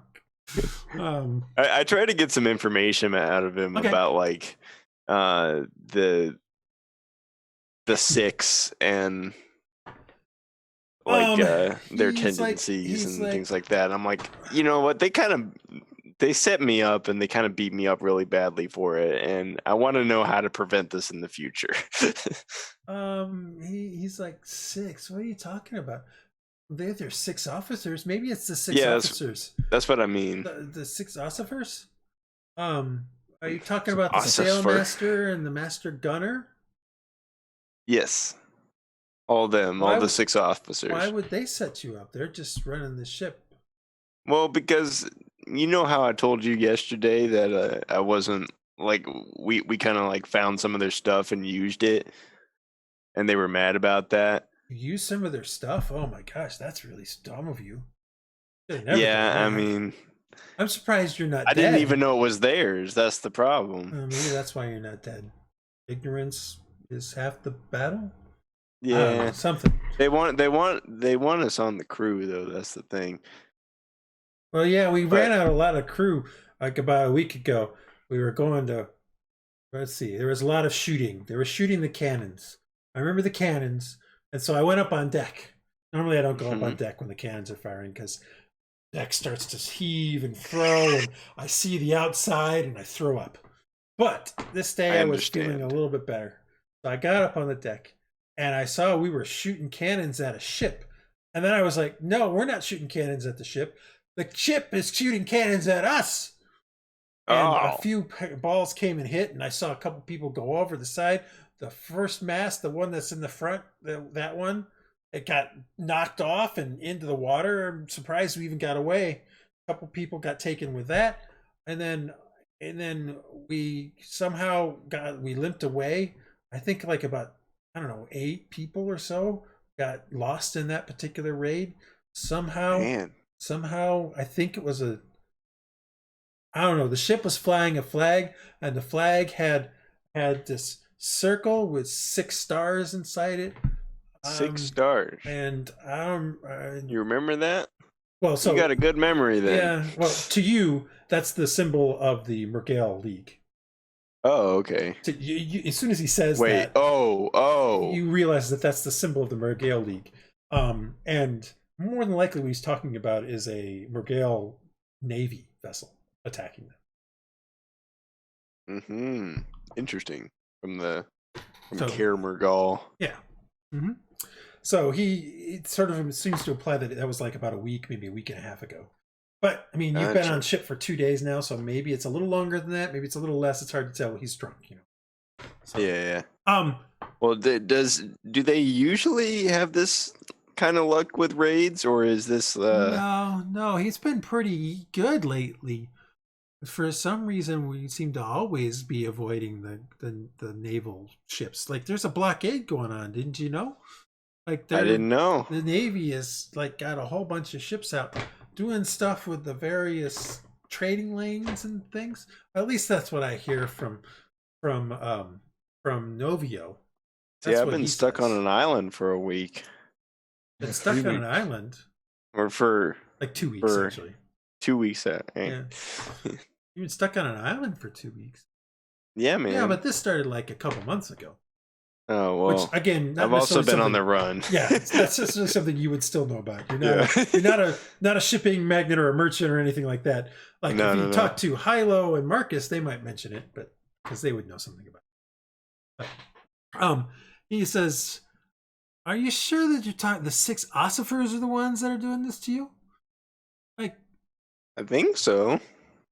Like the sailmaster, right? Yeah, the sailmaster. The guy that manipulates the wind and stuff. Yeah, that was one of the guys that was. No, it's not one of the guys. Oh no! Like you don't know. Like you've never heard. This is the first time you've heard of somebody. Wait, the sailmaster. Because remember, you were under. Yeah. You were below when they. That's saw right. who it That's was. right. That's right. So yeah, this is the first time. I don't think it was the sailmaster. Well, that's the 6 ossifers. He's one of them. Well, then, who were the? Were there 6 people down there? Well, there's only 4 down there, but there were 6 that were originally in the sea cave. Like Red brought 6 people with her. None of them were scabs. Scabs was well, there was 4 people that were beating up on us. Who are they? Where so it was the half orc. It was the lady the big with guy the that never talks but snores like a moose. Yes, exactly. I hear him all the way up here. Did you know that? The lady with the red hair. Those are just crewmates. And the bald guy. Yeah, crewmates. They're just part of the crew. Oh, really? Yeah, they're just part of the crew. Although I think the lady that you talk about, I think she was once a lover with that Scabs guy. Or at least they seem to know each other for quite a while. I think she still is. You know what I mean? Maybe. And then probably a dwarf guy. One of them was a dwarf. Yeah, the dwarf. Yeah, yes. I think that's the one I was missing. That was right in front of me. He came on with the same time as the Scabs, so I think they're like this, best of buds. Got it. Okay. So we might they're a bunch of cronies. Yeah, that's okay. We're almost done anyway. All right. They're a bunch of cronies, so that might be good information for tomorrow morning. Yeah, I appreciate it. Oh, appreciate what? Anyways, these meat pies are looking good. Yeah, they're looking real good. Yeah. So evening comes again. The same girl comes down and gets he kind of wakes up and gets sober enough to do some better food, some better trimmings for the food that you have made that he gives to the girl, and then she takes that up that stair. Well, that's right outside the door. She kind of looks at you again, and she kind of just like gives you a look. She still seems to be confused, like you're not the one that's supposed to be there or something, but she doesn't speak at all this time. She just takes the food and goes upstairs. This is also the only time you ever see her. Like you've never seen her on the ship otherwise. And then you guys take the rest of this pies up onto the deck, start handing it out to the various crew. Everybody gets their food, their ration of rum, their hardtack for the day, and we head off into evening, and we'll stop there for the evening. Yeah. Can I add something that I wanted to do during the day? That's fine. So Go ahead. I just wanted to. I was going to try to, as I'm up around the rigging, seeing how could I sabotage things if I wanted to. I mean, like, how could I make it? So I'm trying to figure this out without actually doing it. I'm trying to plan and stuff. So. Well, I mean, you can always it depends on what's going on when you want to try to do this, to be honest. Like if you're just in the middle of the sea and you do this, well, you're not really doing anything other than stopping yourself. But if, for instance, they were being chased by another ship, you could potentially try to set up something in the rigging so that when they pull to try to adjust the sails and stuff, the sail just comes down instead. Mm-hmm. So things of that nature potentially could happen. I mean, you'd have to do some rope checks, would be in essence dexterity rolls or survival checks or something like that to make such thing happen. But in theory, you could make it happen. Okay. Those are some options. All right. Well, I'm kind of thinking about. Yeah, that's what I'm thinking about. No. I'm in a pretty good spot. Yeah, Iylis is like, sabotage. I'm in a great spot. This is a cushy job. I get to have extra food. I've been eating some of the little extra food while I'm going. Yeah. And also, like, I could potentially poison all of the officers if I really wanted to. You had something to poison them with. If I had something to poison them with, that's the problem. Yeah. I have to get something might want to first. look around, see what's available. Yeah, I'm gonna try and get out and about next. Yeah. Well, it might be right here in the pantry. I mean, might be. That's the thing. I need the key, the pantry. Well, I mean, you haven't really started looking around in that room. You've been basically just doing what he's telling you to do. Exactly. Yeah, So, I'm trying to learn the. But you did kitchen. notice that the previous day he did fall asleep for like a couple of hours. Oh yeah, exactly. That's stew. the thing. He just didn't do it today thing. while you were doing the meat pies. He just was really drunk the whole time. This is a great character for me to get a lot of information off of and do things around. All right. Well, that's where we're at. We will pick up. We will pick up the following day tomorrow, or the next session. So it'll be the 16th. Cool. We get the long rest and we don't encounter a problem getting upstairs in the morning, or well, no, we're not to that yet. No. It will be the 16th. You'll be able to do your long rest, but it'll be the morning. Like the bell will be going off when you first. Well, can I tell my compatriots what I learned? Yeah, no, that's fine. I mean, these guys are just a bunch of cronies, and they're not like the heads of the ship. They don't really dictate what goes on. Yeah, the boss is the one who has the power. Yeah. Well, no, Scabs is definitely the bosun. Yes. Yeah, Scabs is definitely. The group, he's the one who. Yeah. It's just the other. He's the one in are power. Are just crew members that he's using, or that are part of his cronies. Yes, cronies is a good. Yeah. So yeah. And. Yeah. And we will pick this up again in a week. Cool. All right. Thanks a bunch. Thanks. Till next time.